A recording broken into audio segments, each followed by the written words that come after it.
अल्हम्दुलिल्लाहि रब्बिल आलमीन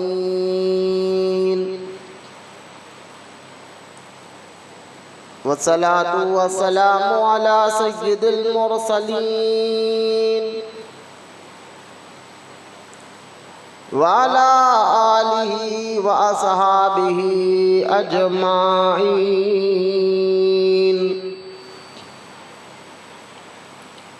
अम्मा बाद वक़ाल अल्लाहु तआला फ़िल क़ुरआनिल मजीद फ़अऊज़ु बिल्लाहि मिनश शैतानिर रजीम। बिस्मिल्लाहिर रहमानिर रहीम। वला तरकनू इलल्लज़ीना ज़लमू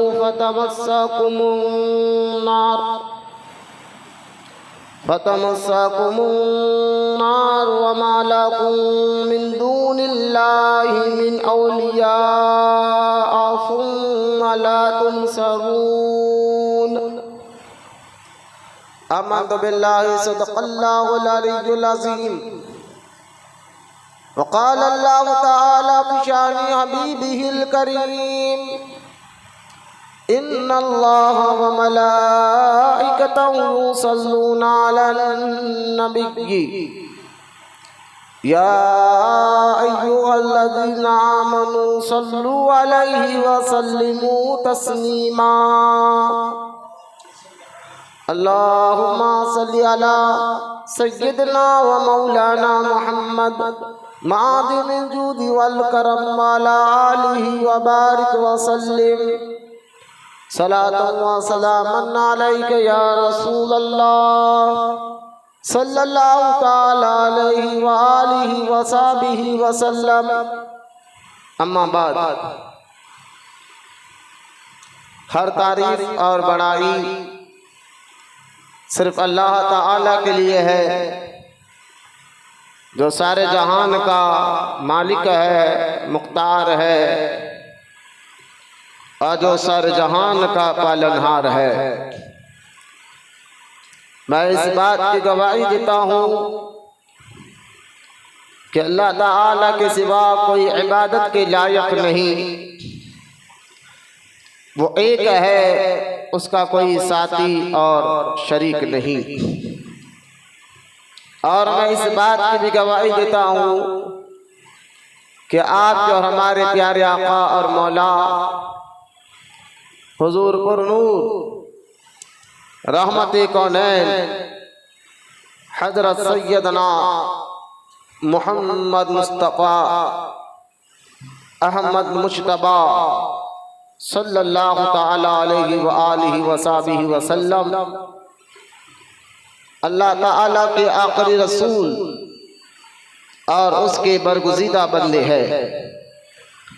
अल्लाह ताला हुजूर अकरम नूर मुजस्सम रहमत आलम सल्लल्लाहु ताला अलैहि व आलिहि व सहाबिहि व सल्लम पर अहले बैत, सहाबा किराम, ताबईन और तबे ताबईन, औलियाए उम्मत पर क़यामत तक बकसरत रहमतें और बरकतें नाज़िल फरमाता रहे। आमीन। मोहब्बत से दुरूद शरीफ पढ़ लीजिए।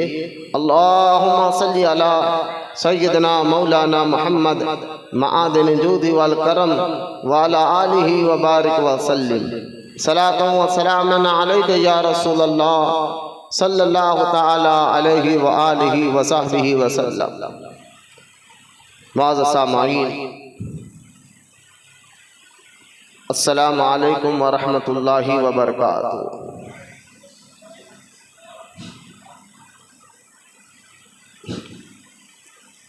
शव्वाल का 2025 शव्वाल का महीना और दूसरा इसका ये जुम्मा है। जैसा कि हमने गुज़िश्ता जुम्मा हालत हाज़िरा यानी मौजूदा हालात और हमारी जिम्मेदारी पर बयान किया था, उसी का ये पार्ट 2 है इंशाअल्लाह।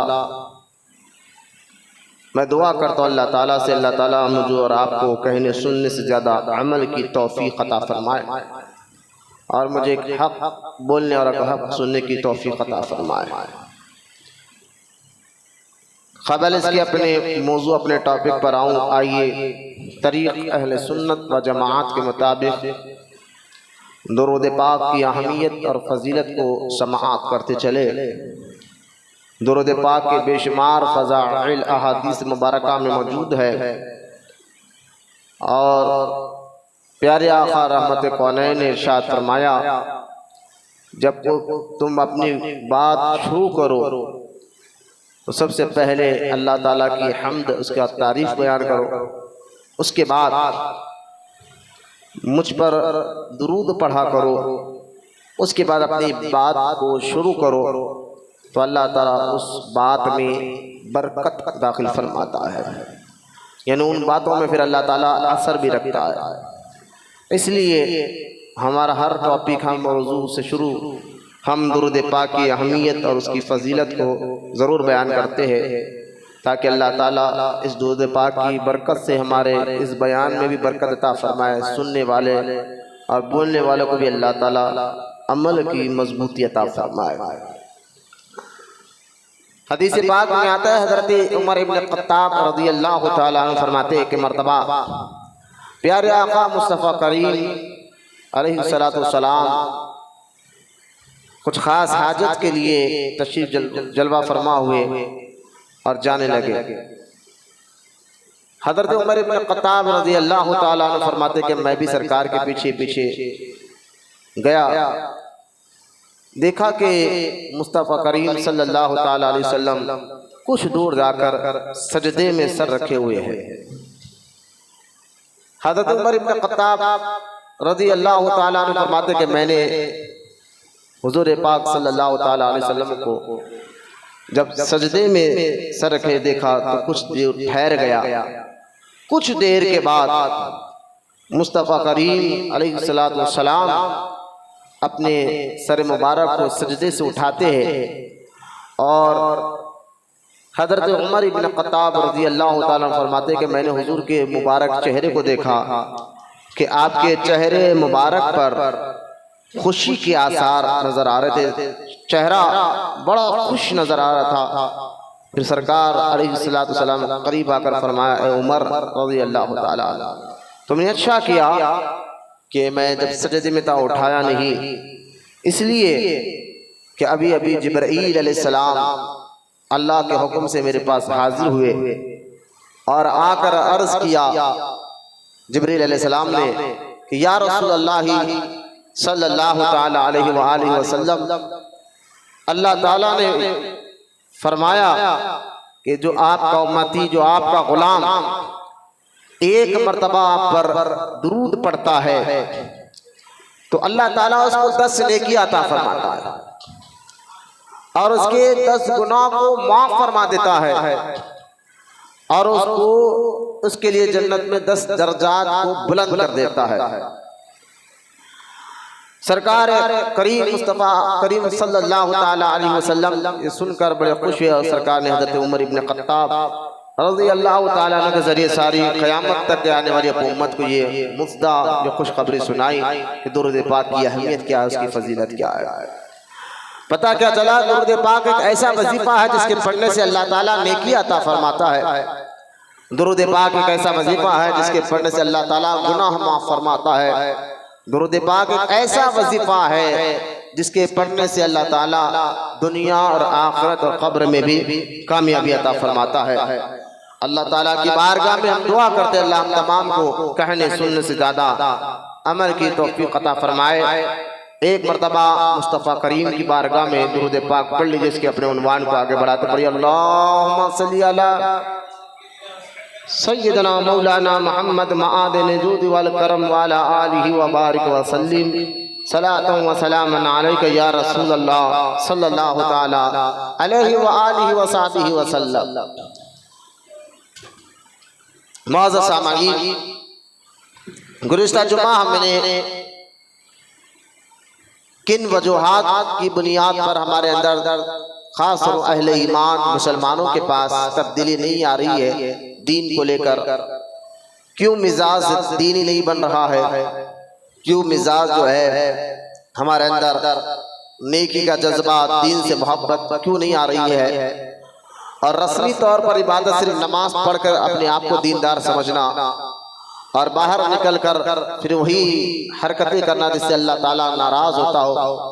सिर्फ नमाज को हमने समझिया कि यही दीन है, यही इस्लाम है, और उसके बाद की नेकियों को हमने बिल्कुल हल्के में ले लिया है।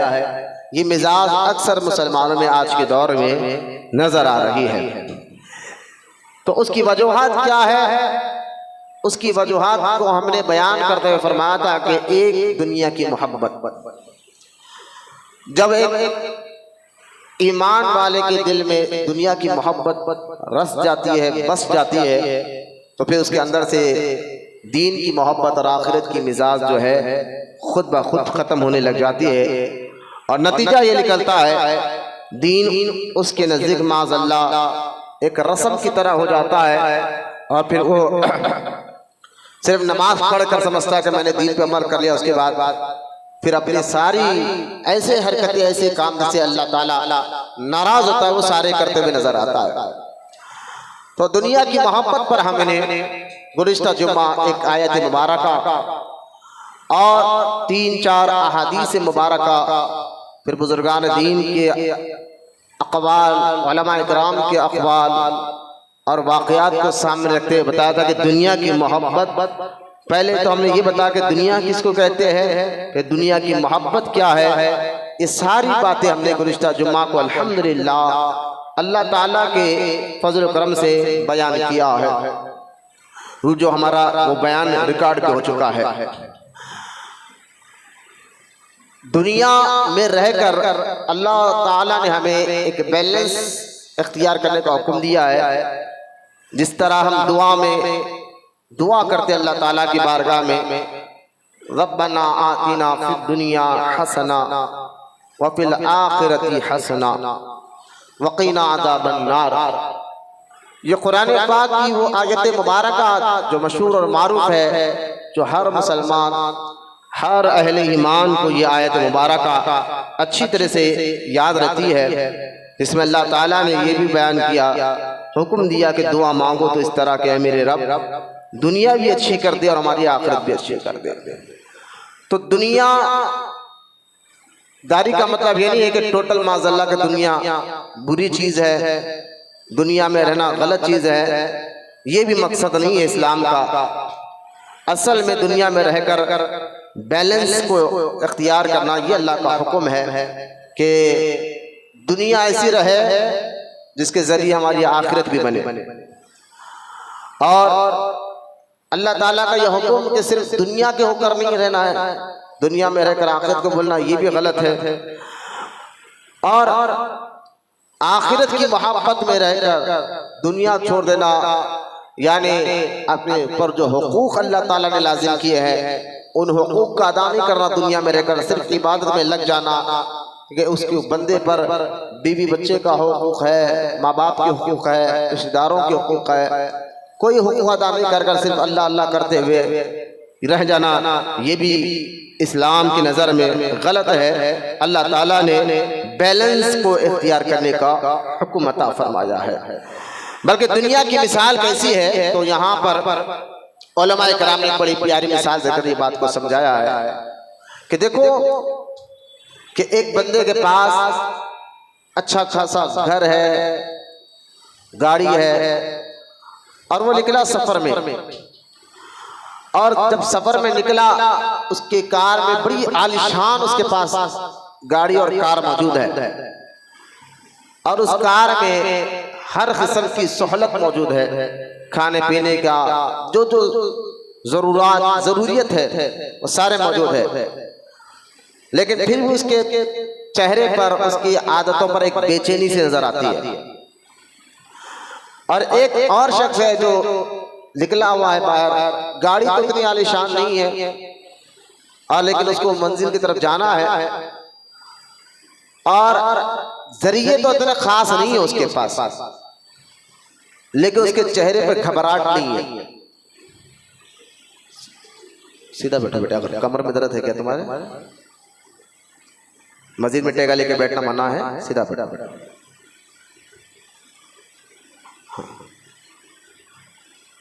अब बयान हो रहा है इंशाअल्लाह, चेहरे खुश रखकर सुनिए। यह कुरान हदीस की बात हो रही है, चेहरे पर उतार नहीं होना चाहिए, खुशी ना हो। कुरान हदीस की बात पर मुसलमान दिल को खुश रखकर सुने इन बातों को, ताकि हमारे अंदर तब्दीली आए।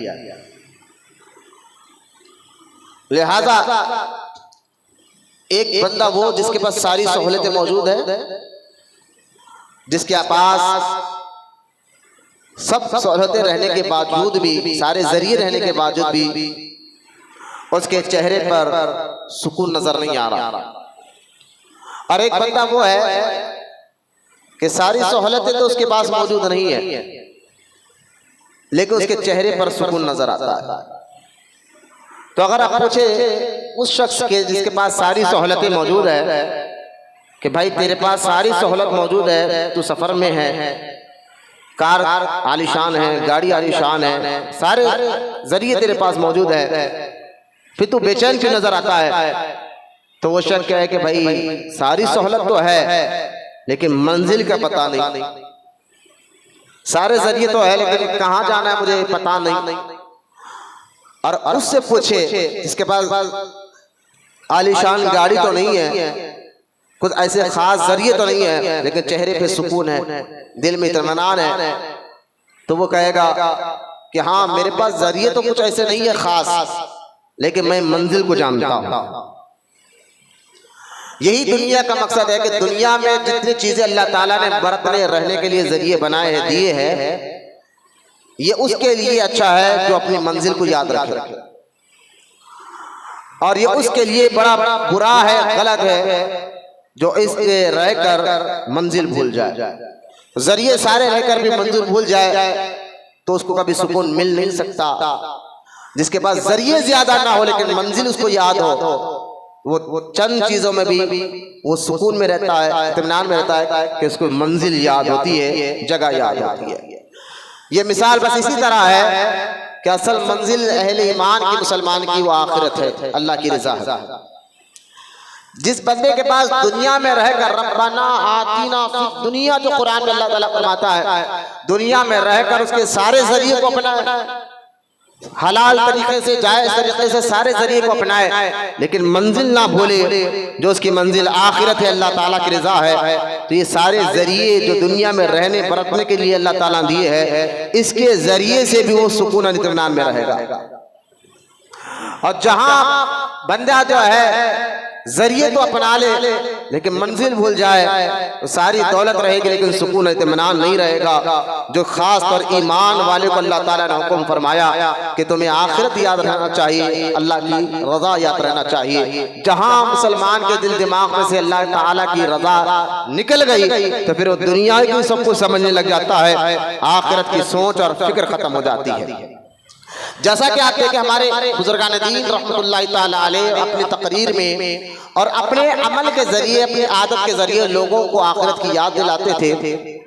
जब तक ये बंदे अहले ईमान और मुसलमान के दिल दिमाग में आखिरत की सोच और फिक्र यानी जवाब देना है, ये सोच दिल में रह जाएगी और ये बात दिल में पकड़ लीजिए कि अल्लाह की बारगाह में जवाब देना है। जो भी करना है यहाँ जरिए तो अपनाएंगे लेकिन ऐसा काम नहीं करेंगे जिस काम से अल्लाह नाराज होता हो। तो जब तक ये बंदे को अपनी मंजिल याद रहेगी, आखिरत याद रहेंगी, अल्लाह ताला की रजा याद रहेंगी, तो यकीन जानिए फिर उस बंदे के अंदर तब्दीली आती है। कुरान सुनकर भी उसका दिल लगता है, नमाज में भी उसका दिल लगता है, इबादत में भी उसका दिल लगता है, नेक कामों में भी उसका दिल लगता है, क्योंकि उसको मंजिल याद है, वो अल्लाह की रजा है। जहां दिल दिमाग में से आखिरत की फिक्र निकल गई कि अल्लाह को जवाब देना है, ये फिक्र खत्म हो गई, ये सोच खत्म हो गई, तो फिर बंदा मन चाही जिंदगी शुरू कर देता है।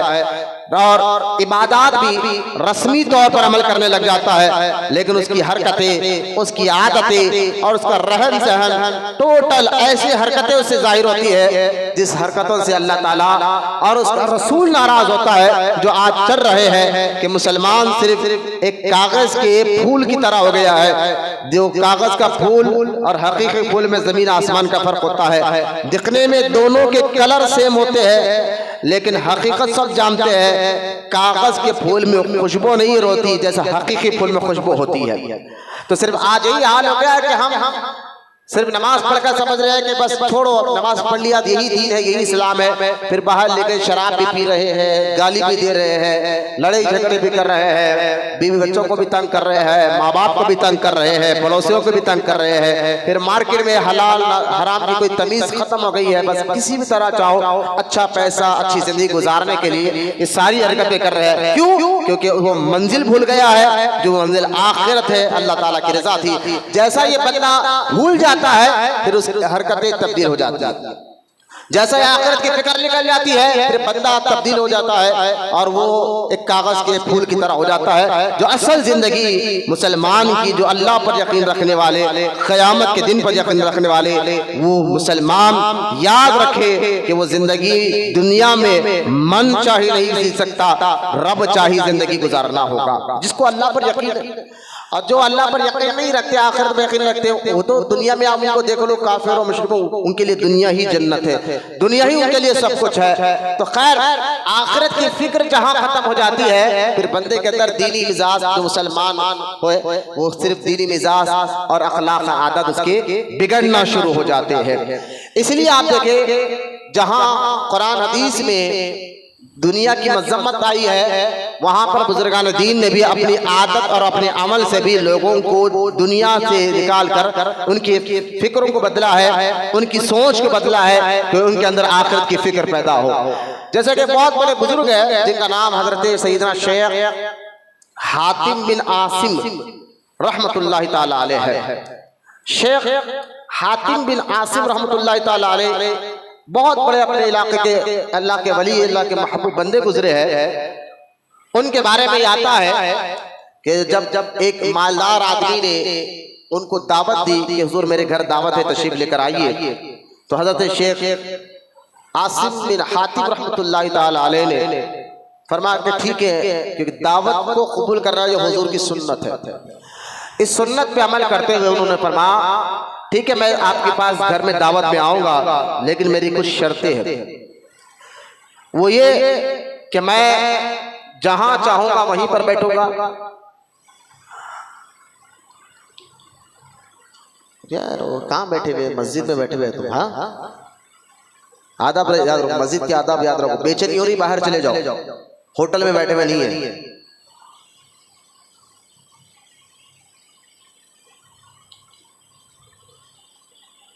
आपको जब दावत दी गई तो आपने उस दावत को सुन्नत के मुताबिक कबूल फरमाया और फरमाया कि ठीक है मैं आऊंगा आपकी दावत में, लेकिन मेरी कुछ शर्तें हैं।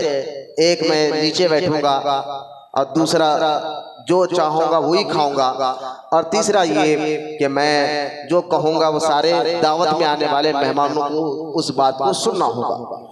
वक्त के बहुत बड़े अल्लाह के वली थे, अल्लाह के नेक बंदे थे, सारा मोहल्ला जानता था, सारा जो है उस इलाके को, सारे इलाके के लोग आपको जानते पहचानते थे। आपका इल्म, अमल, तकवा, परहेजगारी, बड़े नेक बंदे थे। उन्होंने कहा ठीक है। अब दावत का दिन आया और सारे इलाके में बात मशहूर हो गई कि ये इलाके के बहुत बड़े अल्लाह के नेक बंदे भी इस दावत में आ रहे हैं। बड़े बड़े लोग उस दावत में आए, खास तौर पर इसलिए भी आए कि अल्लाह के वली का दीदार कर ले, अल्लाह के नेक बंदे का दीदार कर ले। यकीनन वलियों को देखना, हदीस में हुजूर फरमाते हैं अल्लाह का दोस्त, अल्लाह का महबूब बंदा वो होता है जिसको देखने से भी अल्लाह याद आ जाता है। उनका चेहरा, उनकी आदतें, उनके बातें बताते हैं कि बंदे का दिल नरम हो जाता है, सोच नरम हो जाती है, दिल में से अकड़ निकल जाती है। तो हर कोई अल्लाह के नेक और महबूब बंदों को देखना, उनकी बातें सुनना, उनके साथ रहना पसंद करता था उस दौर में। अभी ये दौर खत्म हो रहा है कि आज तो लोगों को रोटियों की सोबत पसंद हो गई है, भाई लोगों की सोबत पसंद हो रही है, लीडरों शराबियों के साथ बैठना पसंद कर रहे हैं। अल्लाह के नेक महबूबतों की मिजाज में बैठना भी ये मुसलमानों का एक दौर था कि मुसलमान, आम मुसलमान, उनको देखना, उनके साथ बात करना, उनके साथ बैठना भी अपने आप के लिए बहुत बड़ा फख्र समझते थे, खुशनसीबी समझते अपने आप की कि हम अल्लाह के नेक और महबूब बंदे के साथ बैठे हैं और उनकी बात सुने हैं। तो पहले ऐसे लोग थे, आज भी ऐसे लोग हैं, अल्लाह माशाल्लाह बहुत कम रह गए हैं। अलग अलग वो दावत में सारे बड़े बड़े लोग आए। शेख आसिम बिन हातिम रहमतुल्लाह ताला अलैहि भी वो दावत उसके घर चले गए और जाकर आप, क्योंकि दावतियों के लिए बड़े बड़े आलिशान कुर्सी वगैरह थे, लेकिन अल्लाह के नेक बंदे थोड़े आजिज़ी इख्तियार करते हैं। कुर्सी पे बैठना कोई गुनाह नहीं है, अच्छी कुर्सी अगर अल्लाह के नेक और महबूब बंदों के लिए रख दिया गई तो कोई गलत काम नहीं है, कोई गुनाह नहीं है। लेकिन बाज़ अल्लाह के नेक बंदे रहते हैं कि वो नीचे बैठना ज़्यादा पसंद करते हैं, तो लिहाजा वो नीचे बैठ गए।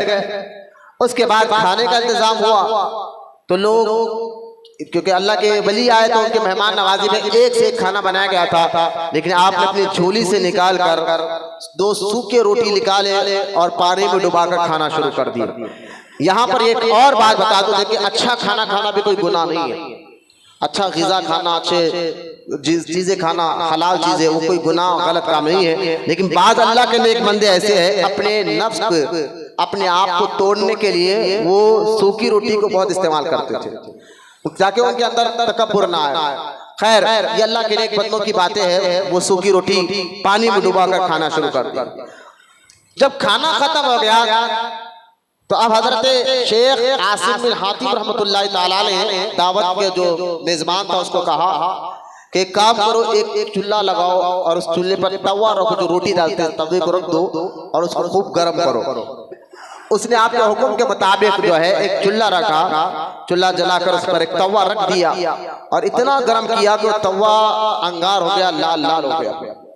उसके बाद वही बुजुर्ग जो सारे मेहमान देख रहे, घर भरा हुआ है मेहमानों से, जिसमें ताजिर लोग हैं, कारोबार वाले लोग हैं, बड़े बड़े लोग उस दावत में आए हुए हैं, क्योंकि ये अल्लाह के महबूब बंदे को देखना चाहते थे। सारे मुसलमान अल्हम्दुलिल्लाह।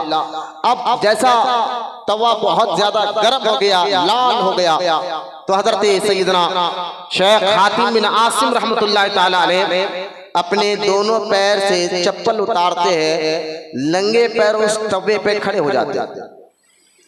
गौर करने की बात है, नंगे पैर उस तवे पे खड़े हो जाते हैं और खड़े होकर फरमाते हैं कि लोगों, तुम तमाम के तमाम गवाह रहना, मैं इस जगह, इस दावत में, इस मकान में अभी अभी एक सूखी रोटी पानी के साथ खाया।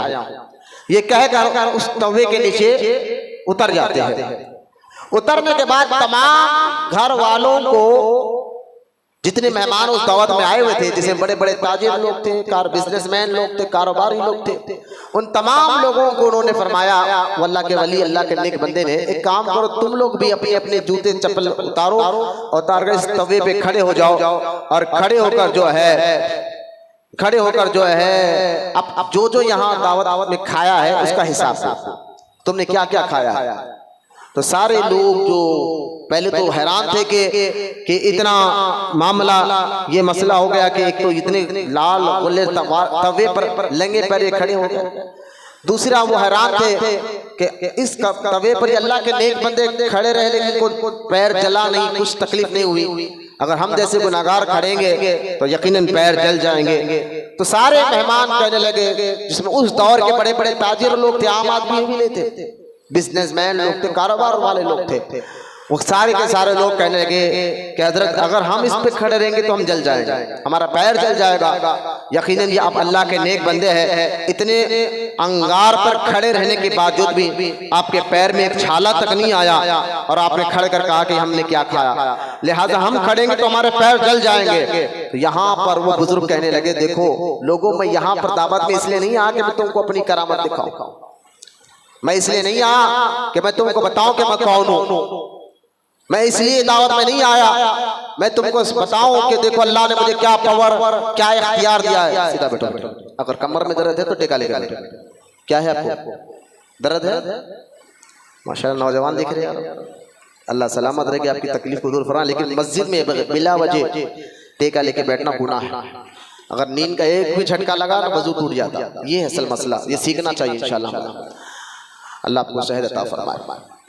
तो खैर, और मेरे पास तवज्जो से सुने, फिर इधर उधर ना देखे, वरना मैं अगर आपको टाइम पास कर रहे हैं तो बाहर चले जाए।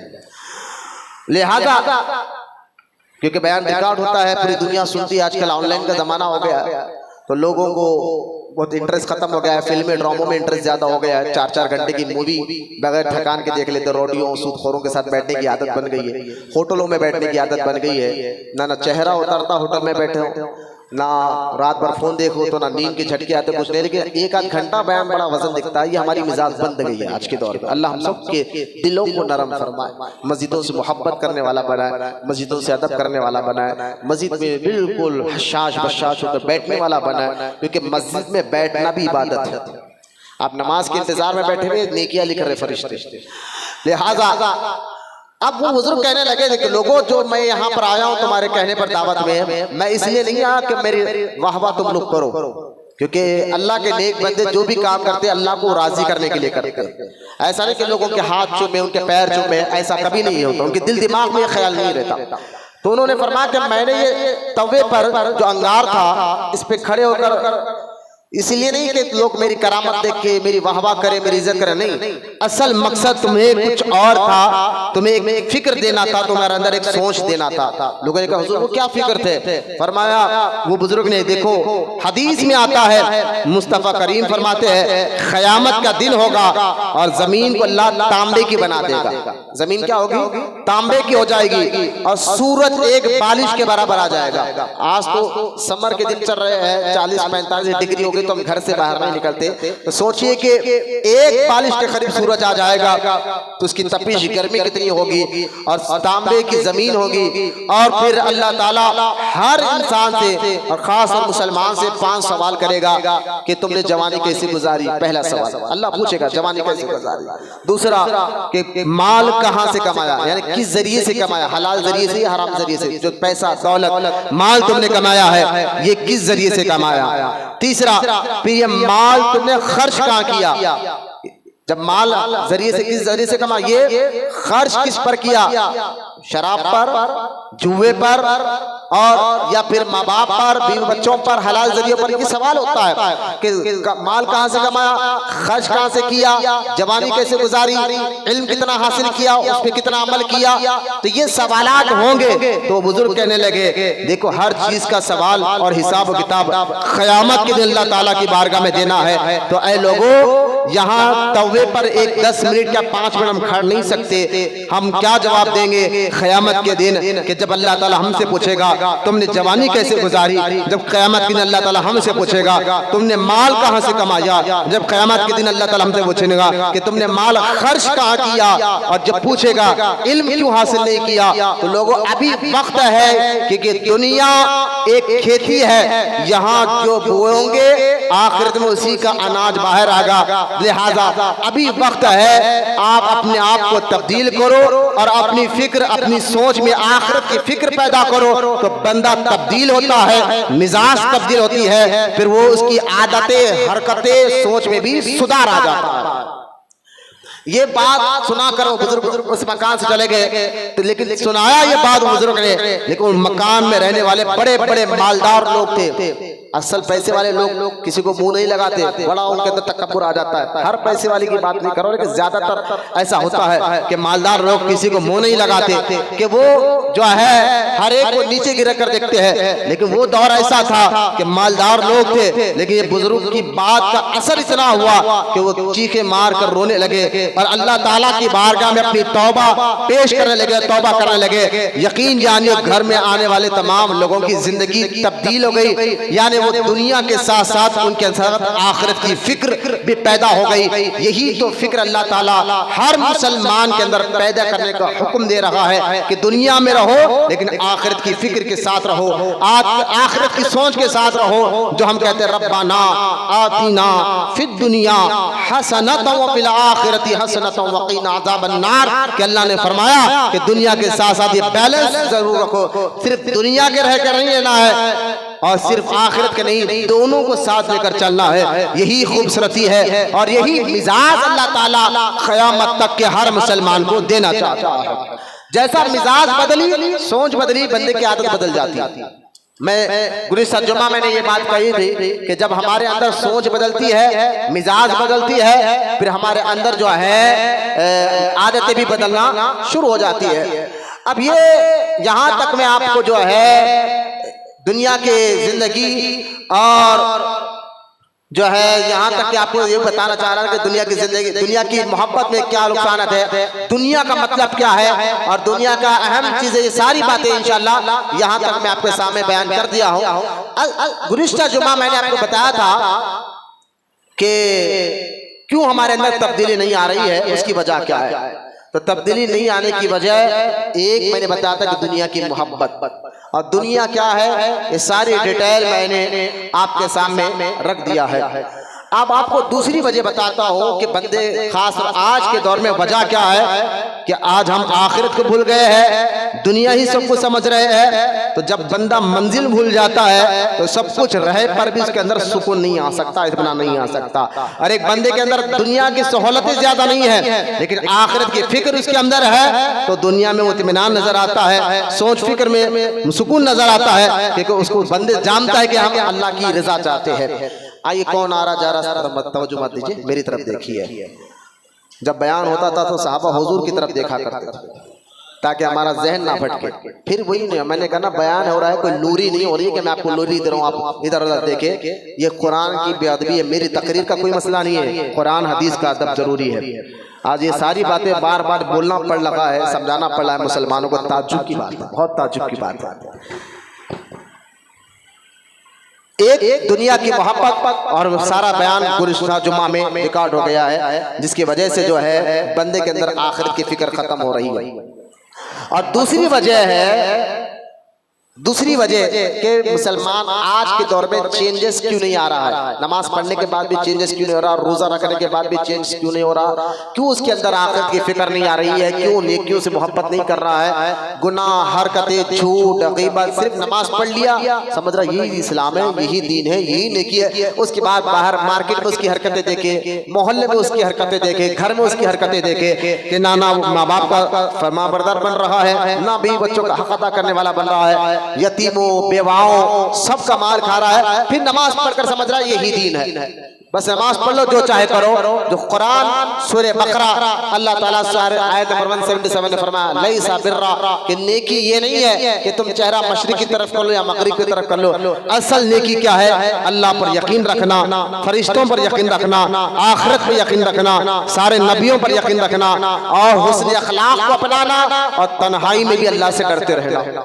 तो ये सारा इस्लाम का हुस्न जो है बयान हुआ था, जो अलविदा जुमा के दिन मैंने बयान किया, वो बयान भी रिकॉर्ड हो गया है। तो पहली वजह दुनिया की मोहब्बत जो इंसान में बिगाड़ पैदा होती है। दुनिया किसको कहते हैं बता दिया। दूसरी वजह सुनिए आप, ये सूरह तौबा है नंबर 34 में आपके सामने बता रहा हूँ कि हमारे अंदर चेंजेस क्यों नहीं आ रहे हैं। उसकी दूसरी वजह, दीन को इतना सुनने के बाद भी हमारे अंदर चेंज क्यों नहीं आ रहा है, नमाज पढ़ने के बाद भी चेंजेस क्यों नहीं आ रहे हैं, रोजा रखने के बाद भी चेंजेस क्यों नहीं आ रहे हैं, क्यों हम आखिरत को भूल रहे हैं। तो उसकी दूसरी वजह आज के दौर में उन लोग हैं जो ढोंगी पीर के नाम पर जाने पहचाने जाते हैं। मैं अल्लाह के नेक और महबूब बंदों की बात नहीं कर रहा हूँ, वो ढोंगी पीर, फेक किस्म के बाबा लोग और जो ढोंगी किस्म के मौलवी लोग जो डिबेट के नाम पर आज इंटरनेशनल मीडिया पर बैठकर माज़ल्ला से चेहरे पे दाढ़ी और टोपी रखकर समझते कि हम बहुत बड़े दीन के ठेकेदार हो गए हैं। यकीन जानिए जब उनकी डिबेट सुना जाता है तो उनको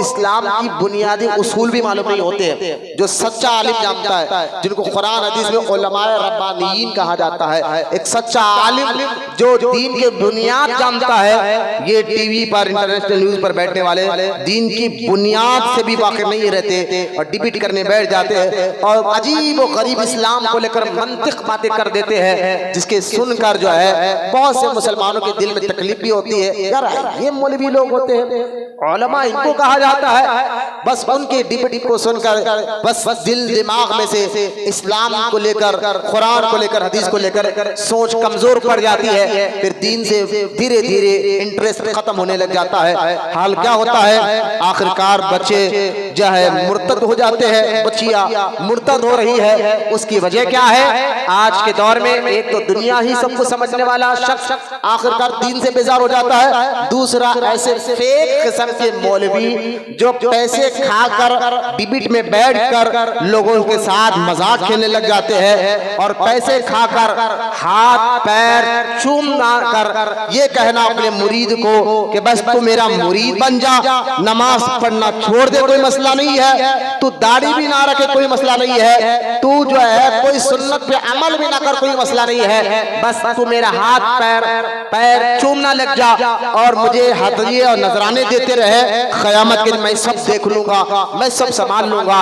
तो आजकल कुछ फेक किस्म के ऐसे बाबा लोग भी हो गए हैं जो एक मुसलमान इनकी वजह से भी अमल की दुनिया से दूर हो गया है, दीन से बेजार हो रहा है, हरकतें उसकी शैतानी हो रही है, लेकिन रहमानी मिजाज उसके अंदर पैदा नहीं हो रहा है। तो दूसरी वजह, पहली वजह दुनिया की मोहब्बत, दूसरी वजह फेक किस्म के ढोंगी किस्म के उलमा और ढोंगी किस्म के फेक किस्म के बाबा लोग, जिनकी वजह से आज हमारे दिल दिमाग में से कुरान का अदब खत्म हो रहा है, हदीस का अदब एहतराम खत्म हो रहा है, इनकी गंदगी की वजह से।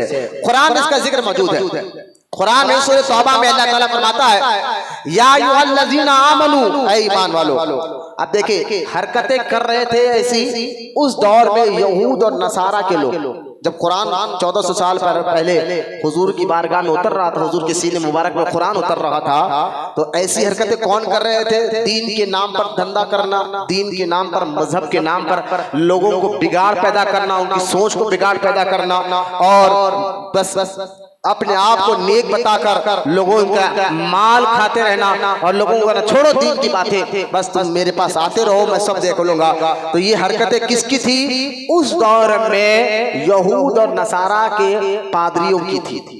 आज के दौर में उनको पॉप कहते हैं इंग्लिश में, उस दौर में कुरान में उनका जिक्र पादरी कहा जाता है, फादर, जो उस दौर के जो फादर पादरी थे यहूद और नसारा के, जो अपने यहूदी मजहब के बड़े नेक बंदे नजर आते थे, ईसाई मजहब के बड़े नेक बंदे नजर आते थे, लेकिन ऊपर से तो नेक थे, अंदर से वो लोगों के ईमान और अकीदे से खेलते थे और लोगों को दीन पर अमल करने से रोकते थे और कहते थे कि तुम हमें नजराना देते रहो, बस तुम जो चाहे करो हम सब देख लेंगे। जो आज के दौर में ऐसे फेक किस्म के बाबा लोग मौजूद है, जो आप, मैं सच्चे पीरों की बात नहीं कर रहा हूँ, गुज़िश्ता जुम्मा में मैंने कहा अल्लाह का नेक और महबूब बंदा, अल्लाह का वली नेक बंदा जो है उसके कदमों के धूल हमारी आँख का सुरमा है।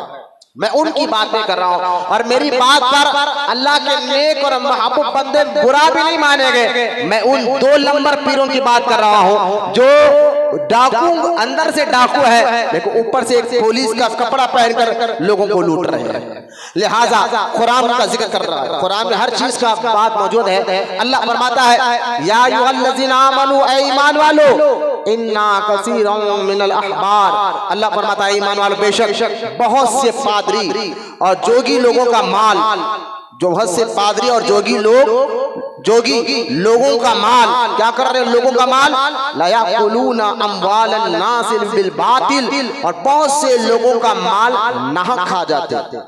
आप देखिए आगे अल्लाह ने क्या फरमाया, ए ईमान वालों बेशक बहुत से पादरी जो ईसाई चर्च में अपने आप को बड़ा मौलवी और बड़ा नेकोकार कहते थे, उनको पादरी कहते, आज के दौर में फादर कहते हैं या जो है उनको पप कहा जाता, जो भी है। तो अल्लाह ताला ने क्या खुले अल्फाज में ईमान वालों को समझा। अरे बात तो ऐसी हरकतें यहूदी और नसरानी कर रहे थे, लेकिन अल्लाह फरमा रहा ईमान वालों ऐसे लोग जो यहूदी और नसरानी में थे तुम में भी आ सकते थे। ऐसे लोग तो कर क्या रहे थे वो लोग? अल्लाह फरमाता है ईमान वालों बेशक बहुत से पादरी और जोगी लोगों का माल नाहक खा जाते हैं, लोगों का माल नाहक खा जाते हैं। और फरमाया अल्लाह ताला ने और अल्लाह की राह से रोकते हैं। बात एक एक जुमले पर आप तमाम जितने बैठे आप बैठे 4-5 लेकर गौर करें क्या कहा। एक तो माल नाहक खा जाते हैं और लोगों को अल्लाह की राह से रोकते हैं। मतलब अब आप जहन लड़ाइए कि हजरत ये कौन लोग हैं आज के दौर में। ये तो अल्लाह ताला यहूद और नसरानी को कह रहा है कि उनके अंदर उनके पाप, उनके बड़े बुजुर्ग जो है लोगों का माल नहा के खा जाते थे, लेकिन लोगों को अल्लाह की राह से रोकते थे। आज के दौर में ऐसे लोग मुसलमानों के अंदर कौन है? तो आज के दौर में ऐसे, आज के दौर में मुसलमानों के अंदर फेक 2 नंबर किस्म के मौलवी और फेक और 2 नंबर किस्म के पीर बाबा लोग हैं जो माज़अल्लाह ना खुद नमाज पढ़ते हैं ना अपने मुरीद को नमाज पढ़ने को कहते हैं कि छोड़ो क्या होता, हम अल्लाह तक पहुंच गए। इस तरह की अजीब व गरीब मंतिक करना, अजीब अजीब गरीब बातें करना कि अब तुम्हें नमाज पढ़ने की जरूरत है, तू मेरा मुरीद बन गया, छोड़, सब अल्लाह तक पहुंच गया है, तो ना तुझे नमाज पढ़ना है, ना तुझे रोजा रखना है, ना तुझे इबादत करना है, ना अल्लाह की राह में जिक्र करना है, बस एक काम पाबंदी से करना है, क्या कि मैं तेरा पीर हूं, तू मेरा हाथ पैर चूमते रहे और मुझे नजराना देते रहे, माल देते रहे, बस तू कैसा कमा रहा। तो आज 2 नंबर किस्म के जो पीर है, आप देख ले, सिर्फ बाल लंबे कर लिए तो कोई पीर नहीं बनता। अल्लाह का वली, अल्लाह का नेक बंदा सिर्फ बाल रखने से नहीं बनता।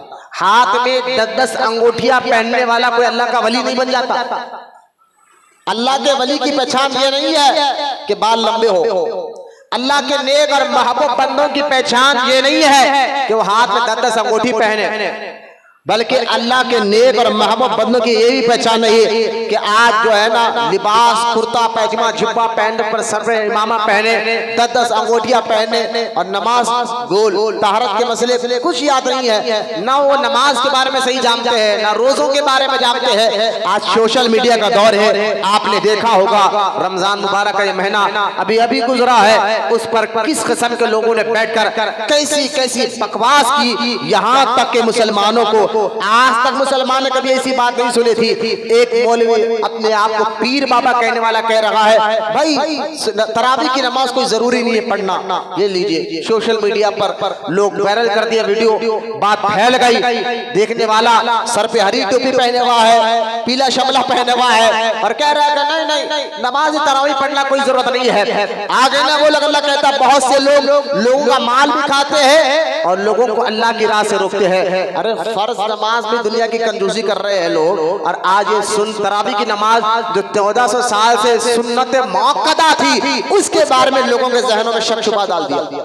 कौन कर रहे? जो अपने आप को मजहबी कह रहे हैं, माज़अल्लाह, जो अपने आप को पीर बाबा कह रहे हैं। तो आज ऐसे कई किस्म के पीर बाबा, सिर्फ हरे कपड़े पहनने से कोई पीर नहीं बनता, सिर्फ काले कपड़े पहनने से कोई पीर नहीं बनता, कोई बाल बड़े करने से कोई पीर नहीं बनता, कोई हाथ में 10-10 अंगूठियां पहनने से कोई पीर नहीं बनता, सिर्फ दाढ़ी लंबी रखने से कोई पीर नहीं बनता।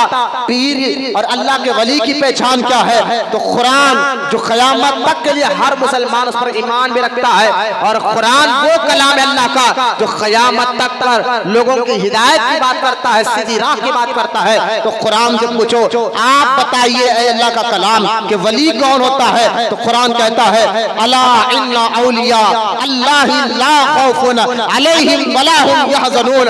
वली तो वो होता है ना उनको दुनिया का खौफ होता है ना आखिरत की फिक्र होती है, लेकिन मौला उनकी ये तो सिफत है। पहचान क्या है? उनको पहचाने कैसे? तो कुरान कहता है अल्लज़ीना आमनू, वो ईमान वाले होंगे, व कानू यत्तक़ून, और मुत्तक़ी परहेज़गार होंगे। ये आयत मुबारका से वली की पहचान। इस आयत में अल्लाह ने वली की 2 सिफतों का क्या जिक्र किया कि वो जो अल्लाह के नेक बंदे जो बड़ी शान वाले होंगे, महबूब होंगे, वो दुनिया से किसी डर में नहीं होंगे, ना आखिरत की फिक्र होंगी, लेकिन वो किस शान वाले होंगे? अल्लज़ीना आमनू, ईमान वाले होंगे, व कानू यत्तक़ून, मुत्तक़ी होंगे, परहेज़गार होंगे। तो लिहाजा ईमान और परहेज़गारी जिसके अंदर आ जाए वो अल्लाह का महबूब होता है, वो अल्लाह का नेक बंदा होता है। यहाँ तो कुरान कहता है परहेजगार बंदे, नेक बंदे, जो नमाजी हो, परहेजगार हो, मुत्तकी हो, हुजूर की सुन्नत के मुताबिक अमल करते हो, वो लोग अल्लाह के महबूब बंदे। आज जिसको चाहे हम वली समझ बैठे हैं, होलिये देखकर किसी को वली मत समझिए, बल्कि हजरत उमर इब्न खत्ताब रजी अल्लाह ताला अन्हु से रिवायत है कि जब ये आयत उतरी ना सूरह यूनुस, अल्लाह इन्ना औलिया अल्लाह, जब ये आयत उतरी तो सहाबा ने हमारे नबी से पूछा कि या रसूलल्लाह सल्लल्लाहु ताला अलैहि वसल्लम, आका ये बताइए कि मन वलियुल्लाह, जो कुरान में अल्लाह ताला कह रहा है कि अल्लाह के वली को किसी चीज का डर और खौफ नहीं होता, तो वली कौन होते हैं? तो सहाबा इकराम के पूछने पर हजरत मेरे प्यारे आका मुस्तफा करीम ने इरशाद फरमाया, मेरे साहबा सुनो, वली वो होता है जिसको देखने से अल्लाह याद आ जाए। दूसरे लफ्जों में आसान पहचान आपको बता रहा हूं, वली की पहचान क्या है? जिसको देखने से अल्लाह। अब जिन गंजा हो है, गांजा पी रहा हो और हाथ मुंह बारह हिलाकर बोले मैं अली का मालूम, नमाज नहीं पढ़ रहा हो और 10-10 अंगूठियां पहनकर, जबकि हुजूर की सुन्नत के खिलाफ भी कोई काम वली नहीं करते। जो हुजूर की सुन्नत नहीं हो वली वो काम भी नहीं करते थे, सुन्नत पे बड़े मजबूती के साथ अमल करते थे अल्लाह के वली। उनकी पहचान बता रहा हूँ, जितने बड़े वली गुजरे हैं, गौसे आजम की जिंदगी पढ़कर देखिए, ख्वाजा गरीब नवाज की जिंदगी को पढ़कर देखिए आप, ख्वाजा बंदा नवाज की जिंदगी को पढ़कर देखिए आप, जितने अल्लाह के वली गुजरे हैं उनकी सारी जिंदगी दीन पर, शरीयत पर, कुरान पर, हदीस पर मजबूती के साथ अमल करते हुए गुजरी है। बल्कि ख्वाजा सरकार वलियों के सरदार हुजूर गौसे आजम यहाँ तक फरमाते हैं कि मैंने 90 साल की जिंदगी में बेनमाजी के हाथ से पानी तक नहीं पिया। तो फिर ये कौन लोग हैं जो दाढ़ी तो रख रहे हैं लेकिन गांजा पी रहे हैं और कहते हैं कि भाई हम अली के मलंग हैं, काले कपड़े पहने गए हम अली के मलंग हैं, हरे कपड़े पहन गए हम अली के मलंग हैं। और लोग ताज्जुब है कि मिर्जा गालिब जो शायर गुजरा है, वो शेर अक्सर पढ़कर सुनाता हो, वो कहता था अक्सर एक जुमला, मिर्जा गालिब का ये शेर बड़ा मशहूर है कि बेवकूफों की कमी नहीं है गालिब, बेवकूफों की कमी नहीं है गालिब, एक ढूंढो तो 1000 मिलते हैं। मैं समझता हूँ ये जो जुमला उसने कहा था ना, आज ऐसे हो रहा है। कई नौजवान बच्चों को पर्सनल में जानता हूं, देखा हूं मैंने कि उनके पीर साहब कौन है, उनके पीर को ना दीन मालूम है ना नमाज मालूम है, बस होलिया पहन लिया पीर वाला। कोई कपड़े पहनने से वली कैसे बन जाता मुझे बताइए। अगर कोई डाकू पुलिस का लिबास पहन ले और लूट ले, बाद में कहे पुलिस वाले लुटेरे हैं, तो नहीं चलता भाई, वो पुलिस नहीं था, वो डाकू था, लिबास पुलिस वाला पहन लिया था। तो कोई हरे काले कपड़े पहनकर और अपने आप को अम्माजान नायब रसूल का चहीता कहकर, कोई कह रहा है कि मैं सैलानी बाबा का बड़ा मलंग बना हुआ, कोई कह रहा है कि मैं गौसे आजम का मलंग हूँ, कोई कहता मैं इमाम कासिम का मलंग हूँ, कोई कहता इमाम हसन हुसैन का मलंग हूँ। और ताज्जुब है उसके लोग चाहने वाले भी नजर आते, जबकि वाकई अली का मलंग हो, वाकई इमाम हसनैन करीमैन का मलंग हो। मलंग से बड़ा चाहने वाला, जो अल्लाह के नेक महबूब बंदों का चाहने वाले होते हैं, तो वाकई हकीकी तौर पर चाहने वाले जो होते हैं, तो जो वली होता है, वली अपना रंग उस पर चढ़ाकर उसको भी अल्लाह वाला बना देता, वो भी वली बन जाता है। जिसको वली जिस पर नजर डालते हैं, अल्लाह के नेक बंदे जिसको अपना महबूब बना लेते हैं, उसको भी वली बना देते हैं, उसको भी अपना रंग चढ़ा देते हैं। कई ऐसे वाकयात है, आप मुझे बताइए। गौसे पाक रज़ी अल्लाह ताला के दौर में खिज़र अलैहिस्सलाम ने आकर ही कहा था कि खुतब का इंतकाल हो गया है, आप किसी को भिजा दीजिए। गौसे आजम में जिसके घर में एक चोर चोरी करने आया था, गौसे पाक के घर में चोर था। अब सोचिए चोर था, कितनी हरकत उसकी बुरी थी, लेकिन गौसे आजम ने उसको नजर डाला, सारी गंदगी खत्म हुई, सीना साफ हुआ। अलम नशरह लका सदरक, सीना खुल गया, सीने के अंदर से अकड़ खत्म, तकब्बुर खत्म, सारी गंदगी खत्म हुई और उसके अंदर अल्लाह की मोहब्बत आई, रसूल की मोहब्बत आई, दीन से मोहब्बत आई और नजर डालकर हाफिज बना दिया, आलिम बना दिया, मुत्तकी परहेजगार बना दिया। फरमाइए अल्लाह का वली है जो वली किसी पे नजर डाल हैं उसको भी अल्लाह वाला बना देते हैं। ये होती है वलियों की पहचान। तो लिहाजा आज कुरान पहले कह दिया है, कुछ ऐसे लोग होंगे मजहबी लिबास पहनकर तुम्हें ठगेंगे, तुम्हें लूटेंगे और तुम्हें अल्लाह की राह से रोकेंगे। तो तुम्हें क्या करना है? उनसे दूर रहना है। तो आज बहुत से लोगों का हमने दर देखा है कि पीर साहबों की मोहब्बत में उनका अकीदा खराब। कई लोगों को आप सुन के हैरान हो गए कि एक साहब को मैंने देखा, नौजवान बच्चा है और बोलने के बावजूद भी उसको समझ में नहीं आ रही बात, उसको मैंने देखा कि वो नमाज नहीं पढ़ता, एक टाइम की नमाज नहीं पढ़ता। नौजवान उम्र में समझता हूँ 20-25 साल है और कह रहे कि एक टाइम की नमाज नहीं पढ़ता। मैंने पूछा भाई आप नमाज क्यों नहीं पढ़ते और पहले तो ये बताइए कब से नमाज नहीं पढ़ रहे? तो उसने सुना कि भाई मैं कम से कम मुरीद बनकर 10 साल हो गया, 10 साल से नमाज पढ़ना छोड़ दिया।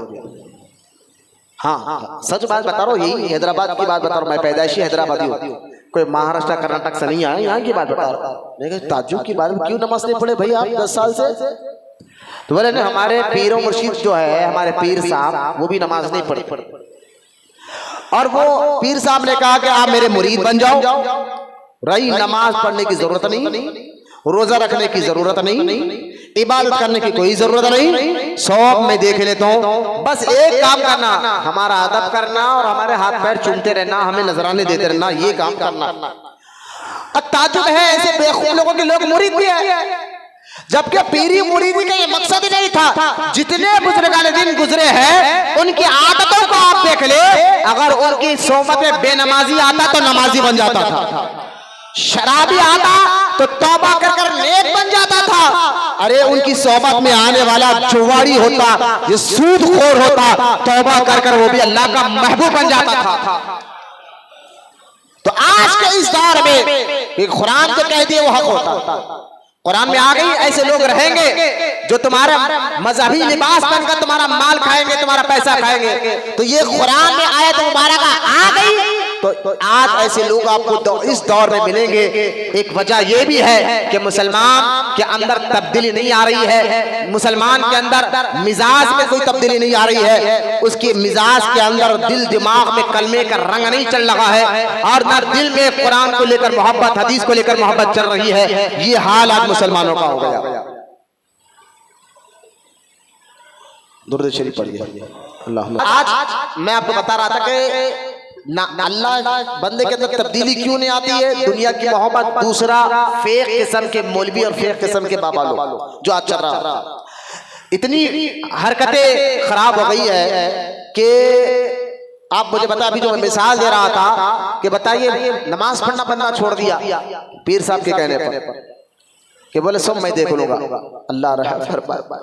और इधर बुजुर्गान दीन को नमाज से कितनी मोहब्बत थी, सुनिए आप कितनी मोहब्बत थी नमाज से।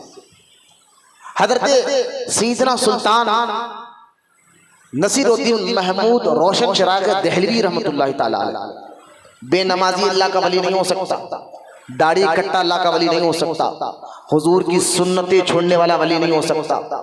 हम समझ रहे हैं कि दिल की बात हमारी जो बता दे वो अल्लाह का वली है। तुम्हारे अब्बा का नाम, दादा का नाम, परदादा का नाम बता दे, बहुत पहुंचे बाबा, बहुत बड़े अल्लाह के वली है। थोड़ा ये भी बात याद रख लिया, आप कोई दिल की बात बताने वाला और यानी तुम क्या खा कर आए, क्या पी कर आए, ये वली की पहचान नहीं है। ऐसा बोलने वाला, ऐसा बोलने वाले तो आज में जादूगर भी है, जादूगर भी बता देते आप क्या खाना खा कर आए घर में, तो क्या आप उसको वली समझ जाएंगे? कई जोगी लोग आज एबीपी न्यूज़ आप देख ले, न्यूज चैनल पे चल रहा है, उन्हें खाली नाम पूछकर बोला तुम्हारा नाम क्या है, अब्बा का नाम क्या है, दादा का नाम क्या है, तुम्हारी क्या परेशानी बोल दे रहा। अब उसको भी लोग वली समझेंगे। वली का मतलब क्या है? अल्लाह का महबूब, अल्लाह के करीब। तो खाली दिल की बात बताने वाला अल्लाह का वली नहीं होता, बल्कि दीन पर अमल मजबूती के साथ करने वाले को वली कहते हैं। जो मुत्तकी होता है, जो परहेजगार होता है, उसको अल्लाह का वली कहते हैं। और इन वलियों जो ये कहे कि मेरे मुरीद बन जाओ, नमाज पढ़ना कोई बात नहीं मैं देख लूंगा, वो वली नहीं, वो शैतान है। वो अल्लाह का नेक बंदा नहीं, वो शैतान है, इब्लीस है। जो आज चल रहा है खास तौर पर, पहले दौर था लोग जो है ना मजहब को लेकर गुनाह नहीं करते थे, मजहबी जगहों पर और मजहब को लेकर गुनाह नहीं करते थे, गलत काम नहीं करते थे, डर था उनको। गुनाहगार हर दौर में रहे, हर दौर में नाफरमान बंदे रहे हैं, लेकिन कम से कम एक दौर ऐसा था कि मुसलमान मजहबी जगह पर और मजहब को लेकर गलत काम नहीं करते थे, इतना तो डर था। अब वो भी खत्म हो गया, मजहबी जगहों पर गुनाह हो रहे हैं, मजहब की आड़ भी गुनाह हो रहे हैं। आप कहेंगे वो कैसा? बोले देखिए मजहबी जगह क्या क्या है आपकी नजर में? मजहब की जगह क्या क्या है आपकी नजर में? तो आप कहेंगे मजहबी जगह में मस्जिद है, मस्जिद मजहबी जगह है ना, मस्जिद अल्लाह का घर है, मजहबी जगह है। औलिया अल्लाह के आस्थाने जहां आने को दिल से सुकून, और बंदा मजार को भी देखकर अल्लाह को याद करता है। जो वही है ना, हदीस में आया ना, वली वो जो जिसको देखकर अल्लाह को याद आ जाए।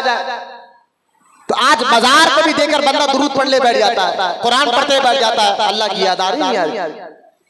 ये मजहबी जगह। तो आज देख ले आप, मजहब को लेकर या मजहबी जगह पर भी बंदे गुनाह कर रहे हैं।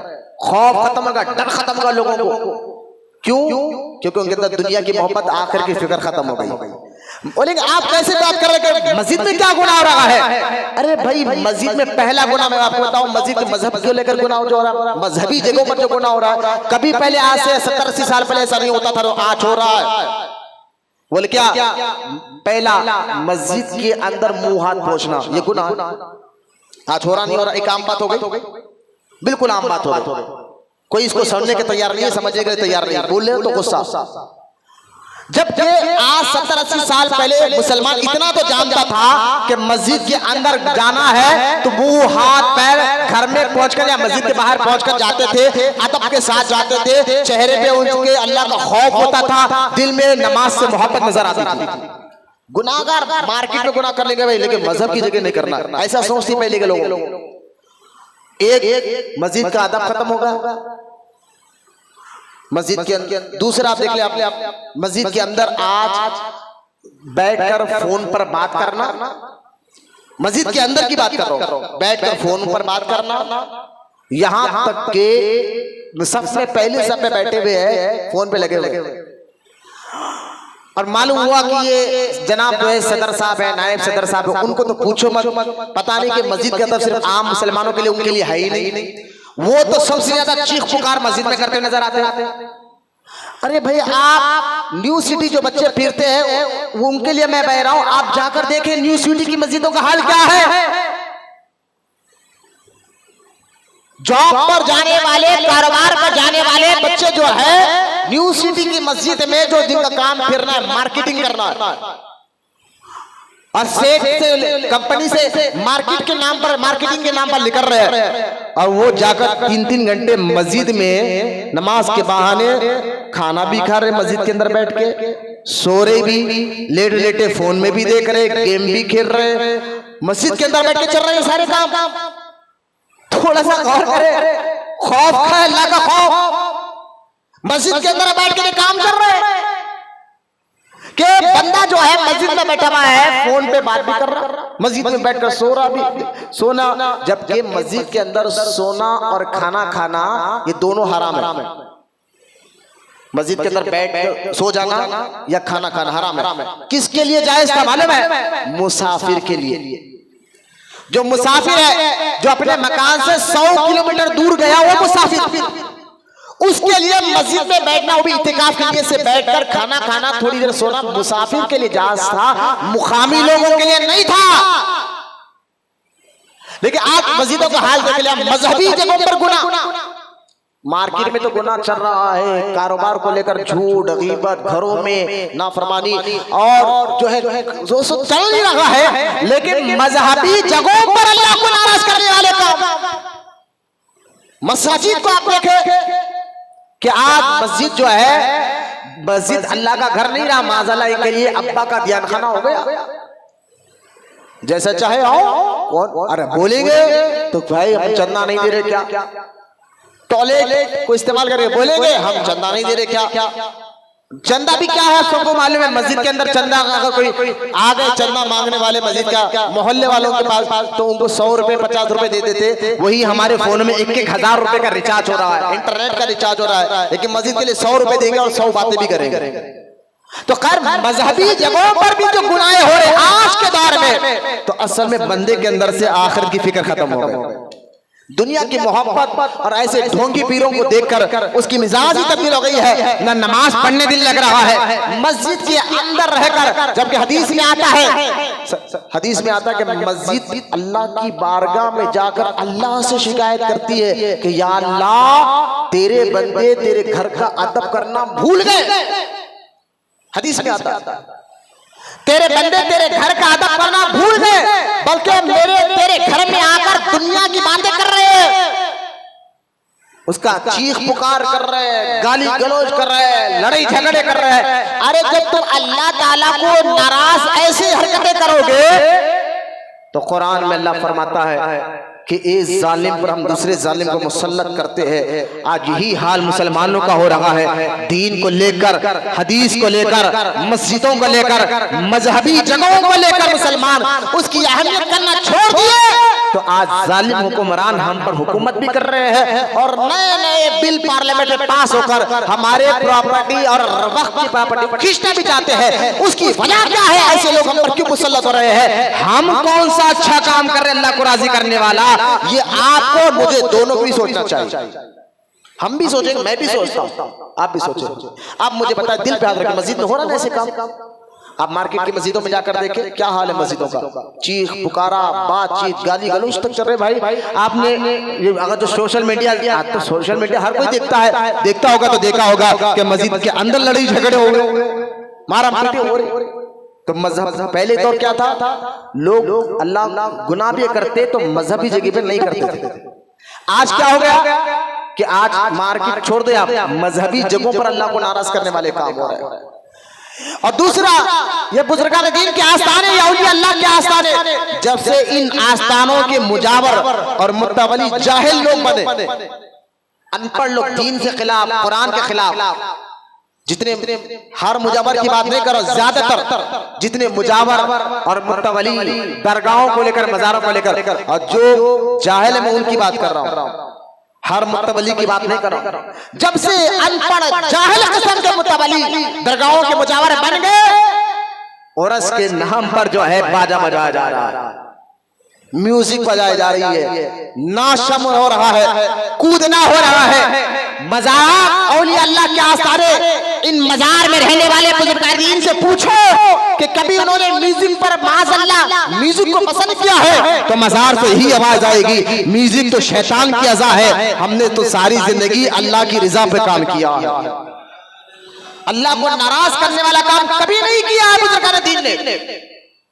बल्कि उनके आस्थानों में उर्स के नाम पर बेहयाई, उर्स के नाम पर मेले लगाना, उर्स के नाम पर मर्द और औरत का खलक मलक करना, उर्स के नाम पर बाजे बजाकर नाचना, कूदना, सल्लल के नाम पर आज के दौर में मजहबी जगहों पर ये हरकतें हो रही है। जबकि ये सारे काम जो है जायज नहीं थे। उर्स जायज था, लेकिन उसका बाद उर्स के नाम पर गंदगियां मिला लेना।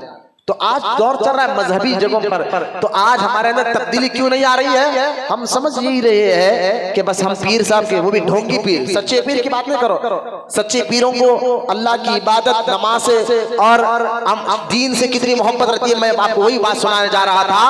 इससे आप तमाम जितने बैठे हैं और जो रिकॉर्ड हो रहा है, आज से ये वादा जहन बिठा ले, जो भी शख्स चाहे कितना बड़ा लिबास पहनकर, हरा पीला काला शमला पहनकर आपके सामने आ जाए और कहो बहुत पहुंचने वाला पीर हो, तो पहले ये देख ले ये दीन का पाबंद है, ये नमाज का पाबंद है, ये शरीयत का पाबंद है, ये कुरान का पाबंद है, तो ये वाकई अल्लाह का महबूब बंदा है, ये वाकई अल्लाह का नेक बंदा है। हम उसके हाथ चूमने के तैयार है, हम उसकी इज्जत करने के लिए तैयार है। लेकिन सिर्फ कपड़े पहने और चेहरे पे दाढ़ी ना रखे, गांजा पी ले और हाथ में 10-10 अंगूठियां पहले और कहे कि नमाज मत छोड़ो, मेरा मुरीद मुझे बन जाए, सब मैं क़यामत में देख लूंगा, तो ये शैतान है, ये इब्लीस है, ये अल्लाह का महबूब नहीं हो सकता।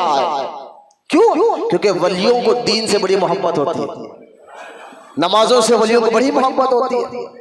मैं आपको वही सुना, हजरत ख्वाजा बंदा नवाज के पीर और मुर्शिद, ख्वाजा बंदे नवाज के पीर और मुर्शिद हजरत सैयदना सुल्तान नसीरुद्दीन रोशन चिराग दहलवी रहमतुल्लाह अलैह, जिन्होंने पानी से चिराग सुलगाकर उस दौर में 600-700 साल पहले पूरे दिल्ली के राजा को तक हैरान कर दिया था।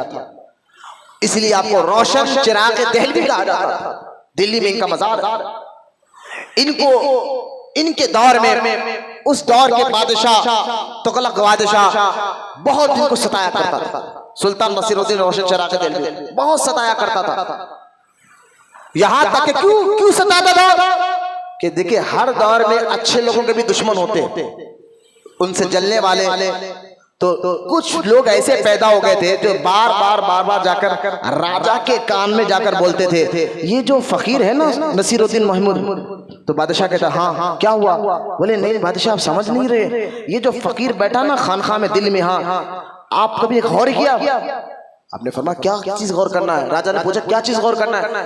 अरे आपने गौर नहीं किया, लोग आपके महल में कम आते हैं, उसकी खानखा में ज्यादा जाते हैं। राजा ने कहा कि भाई अल्लाह के वली है, अल्लाह के नेक बंदे हैं, लोग मेरे पास कम आते हैं, उनके पास ज्यादा, इसमें परेशान होने की क्या बात है? तो कान भरने वालों ने कहा अरे आप समझे नहीं, अगर कल के दिन ये फकीर कहे कि मैं दिल्ली का बादशाह, क्योंकि लोग ज्यादा है तो फिर तुम्हारी बादशाह चले। अब लोग जो ये राजा किस्म के लोग होते हैं ना, उनको अपनी कुर्सी से बड़ा प्यार होता है, सारे झगड़े कुर्सियों के होते हैं। उसने कहा हाँ ये बात तो सही है कि ये तो बात सही है कि अगर मेरी कुर्सी चले गई तो फिर लोग जो है मेरे से ज्यादा उनके पास अगर कुर्सी चलेगी तो मैं क्या होगा? अब उस राजा ने कहा कि हजरत पहले आप बताइए कि आप क्या चाहते हैं। तो अल्लाह के वली थे, उन्होंने फरमाया देख हमें कोई कुर्सी उर्सी नहीं चाहिए, छोड़ दीजिए आने जाने वाले को मत देखिए, मेरे पास मेरे गौर करिए। मैं आपको बता रहा हूँ कि अल्लाह के वली दीन से कैसी मोहब्बत, ये सच्चे वलियों की सोहबत में रहना हमारा। लिहाजा सुल्तान नसीरुद्दीन चिराग देहलवी ने राजा को कहा कि हमें कुर्सी से मतलब है ना दौलत से मतलब है। तो राजा थोड़ा खामोश हो गया, ठीक है हजरत, लेकिन चढ़ाने वाले हर दौर में होते, कान भरने लगे, नहीं उन लोग बोल रहे, लेकिन आगे चल के परेशान कर दिए। तो अब राजा फिर परेशान हुआ। तो राजा बोला करूं क्या भाई? वो तो राजा लोगों ने कहा एक काम करिए कि उस फकीर को बोलिए, यानी ख्वाजा बंदा नवाज के पीरो मुर्शिद सुल्तान नसीरुद्दीन महमूद रशद चिराग देहलवी से कहिए कि कोई एक काम महल का करिए। महल में आपको राजा से मतलब नहीं है, कुर्सी से मतलब नहीं है, महल के अंदर कोई एक काम आपको करना होगा, वरना जो है मैं आपकी सजा दूंगा। अब राजा जबरदस्ती करने लगा, आप महल में आकर कोई काम करिए। आपने फरमा देखो मेरे पीरो मुर्शिद निजामुद्दीन औलिया, उनके जो पीरो मुर्शिद बाबा फरीद अली शकर, कभी लोगों ने महल में गए नहीं। सच्चे राजाओं के लिए दुआ तो क्या, लेकिन महलों में कभी नहीं गए। लिहाजा मैं महल में आने की मिजाज नहीं, हम झोपड़ी में रहने वाले लोग हैं, यही रहकर दीन की खिदमत करने वाले लोग हैं, कुरान हदीस की खिदमत करने वाले लोग हैं, हमें महल से क्या काम, वहां की नौकरी से क्या काम। तो राजा कहने नहीं, आपको मानना पड़ेगा। हजरत फरमा मैं नहीं मानता, मुझे भाई यूं समझिए कि आज के दौर की गवर्नमेंट नौकरी तनख्वाह भी अच्छी, लेकिन हजरत फरमाते नहीं मैं नहीं चाहता, मेरी मिजाज नहीं है, मुझे नहीं चाहिए नौकरी। अब जब राजा की बात नहीं मानी तो सुल्तान नसीरुद्दीन रोशन चिराग देहलवी रहमतुल्लाह ताला अलैह को राजा ने इतनी खतरनाक सजा दी कि आप मेरी तरफ देखें, ये जो गले के पास की हड्डी है ना, इस हड्डी में राजा ने चैन को पुराने लगा, चाकू से चैन, और ये हड्डी यहाँ की हड्डी, यहाँ पर एक चैन, यहाँ पर एक चैन डालकर एक लकड़ी को बनकर लटका दी। थोड़ा गौर करिए, सुल्तान नसीरुद्दीन रोशन चिराग देहलवी है, ख्वाजा बंदा नवाज के पीर मुर्शिद है, जुबान में अल्लाह ने इतनी ताकत दी, अगर वो कह दे ना जुबान से निकाल कर या अल्लाह इसको जिंदा जमीन में दफना दे, तो जमीन में जलजला आता और राजा जिंदा जमीन में दफन हो जाता। लेकिन सब्र देखे, अल्लाह वाले अपने लिए कभी किसी से नहीं लड़ते, ये होती है वलियों की पहचान, अपने लिए नहीं लड़ते, कोई उनको जितना भी तंग करे खामोश बैठे, जान दो माफ करो, सब्र करते, खामोश बैठते। लेकिन जब बात कुरान की आ जाए, जब बात हदीस की आ जाए, जब बात दीन की आ जाए, तो ये वली खामोश नहीं रहते, फिर अपने रब की सिफत जल्ला जलाहू की शान में आकर और अपने जलाल को जाहिर करते हैं। आज अपनी जात के लिए अल्लाह वाले किसी से नहीं लड़ते, अपने लिए दीन के लिए छोड़ते नहीं फिर। ये थे अल्लाह वाले। और ये कौन है दोंगी किस्म के लोग कि नमाज दीन छोड़ दो, इबादत छोड़ दो, बस मेरे हो जाओ। ये आज के तो पीर हो गए, इसलिए आज नौजवान बच्चा जो है मुरीद इसलिए बनना नहीं चाहता, ऐसे ढोंगियों को देख लिया उन्होंने, फेक किस्म लोगों को देख लिया उन्होंने जो जो चरस पीते हैं, गांजा पीते हैं, अजीब नशे करते हैं और समझते हैं अरे भाई ये मजार वाले भी ऐसे थे होंगे। नहीं नौजवान बच्चों, मजार में जो चमक रहे ना गुम्बद, उन्होंने ऐसे नहीं थे। सुनो, मैं उनकी बात सुना रहा हूं। चैन लेकर यहाँ हड्डी पे डालकर लटका दिया गया, पूरा दिल्ली हिल गया, मुरीदीन रोने लगे, कहने लगे हुजूर ये राजा के लिए बदवा तो कर दीजिए। कहा ना ना, ये मुझे नुकसान दे रहा है, मैं सब्र करूंगा। बोलो ना सुभान अल्लाह। अब मुरीदों ने कहा हुजूर ठीक है, एक काम करें, कोई भी एक काम इसका मान लीजिए ताकि हमारी खानखा का काम भी चले। आपसे हजारों लोग फैज लेने आ रहे हैं, शराबी आकर नमाजी बन रहा है, बेनमाजी आकर नमाजी बन रहा है, दाढ़ी कटना आकर आपकी सोबत में आपकी खानखा में आकर दाढ़ी रखने वाला बन रहा है। ये था खानखा। जाहिल आकर आलिम बनता था, अनपढ़ आकर आलिम बनता था, ये था बुजुर्गों का काम।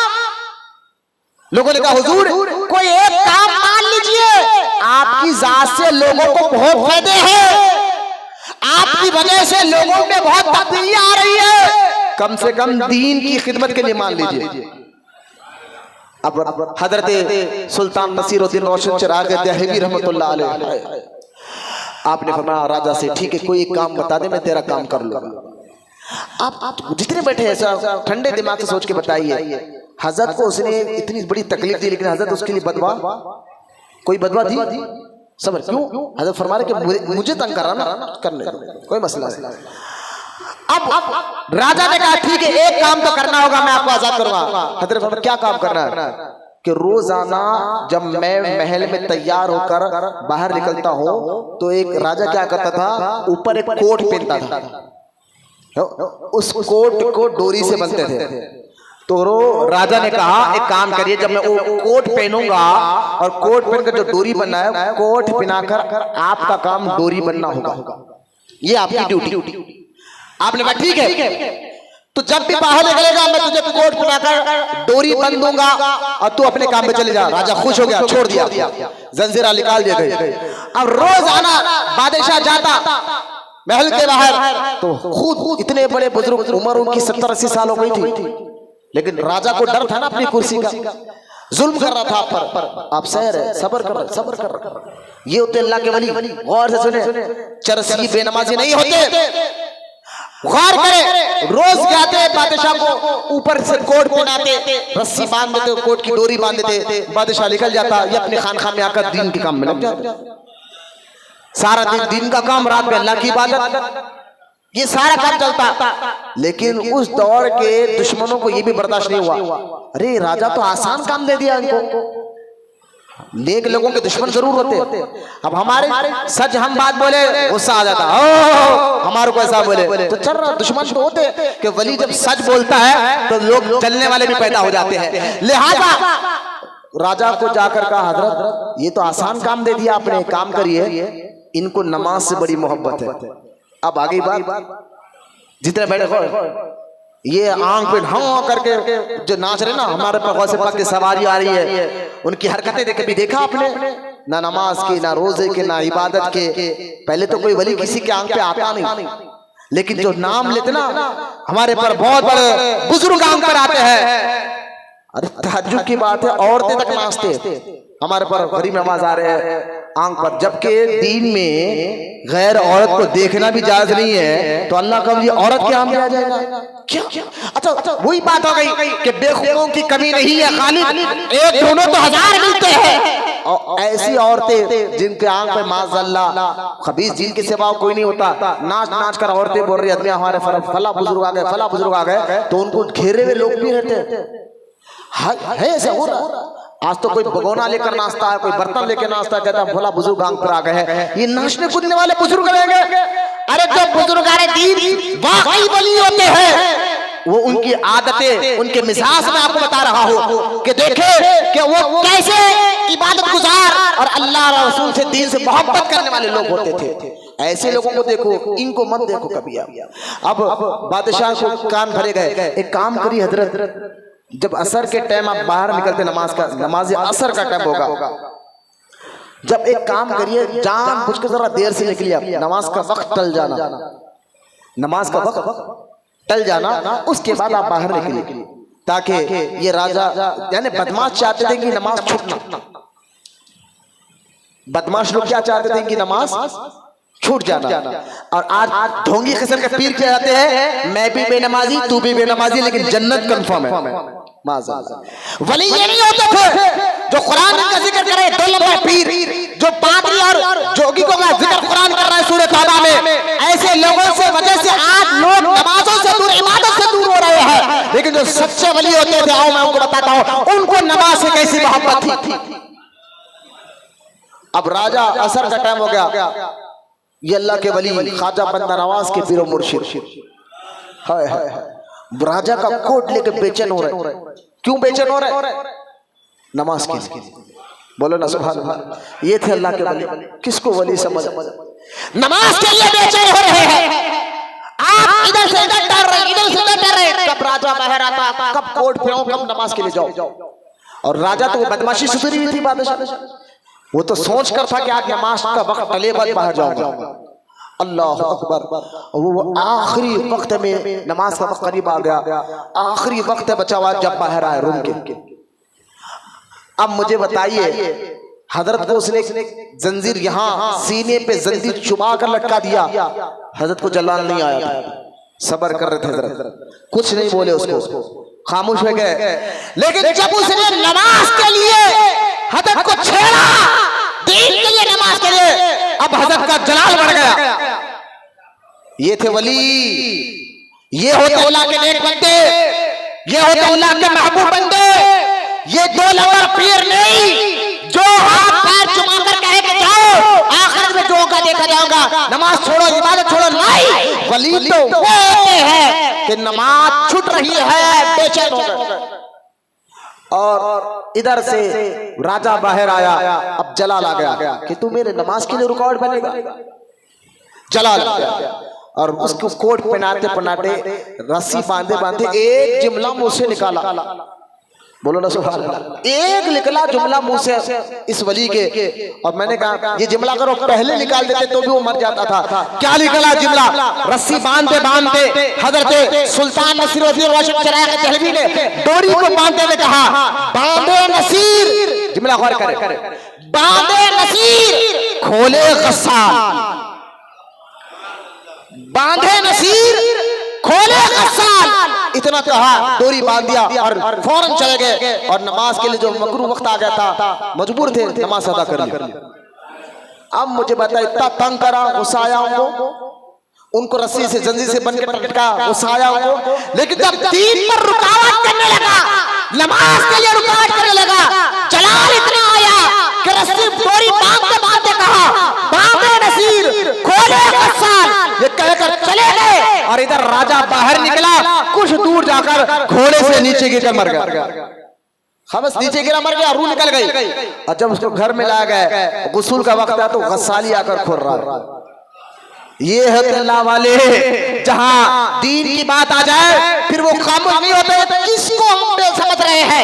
ये जाली पीर, ढोंगी पीर, दो नंबर पीरों की वजह से भी आज मुसलमान के अंदर तब्दीली नहीं आ रही है। सच्चे वली अल्लाह के महबूब तो वो होते हैं जिनकी सोहबत में बैठकर बंदे को अल्लाह याद आता है, जिनको देखकर बंदे को अल्लाह याद आता है। कुरान यही तो कहता है, ईमान वालों, ये बहुत से पादरी और बहुत से जो लोगों का माल नाहक खा जाते हैं और अल्लाह की राह से रोकते हैं ये लोग, अल्लाह की राह से रोकते हैं ये लोग। ये दूसरी वजह है जो मुसलमानों के अंदर तब्दीली नहीं आ रही है कि उनकी जो है ना, हम किसके संग यानी किसके साथ हम बैठ रहे हैं और हमारा हरकतें क्या है।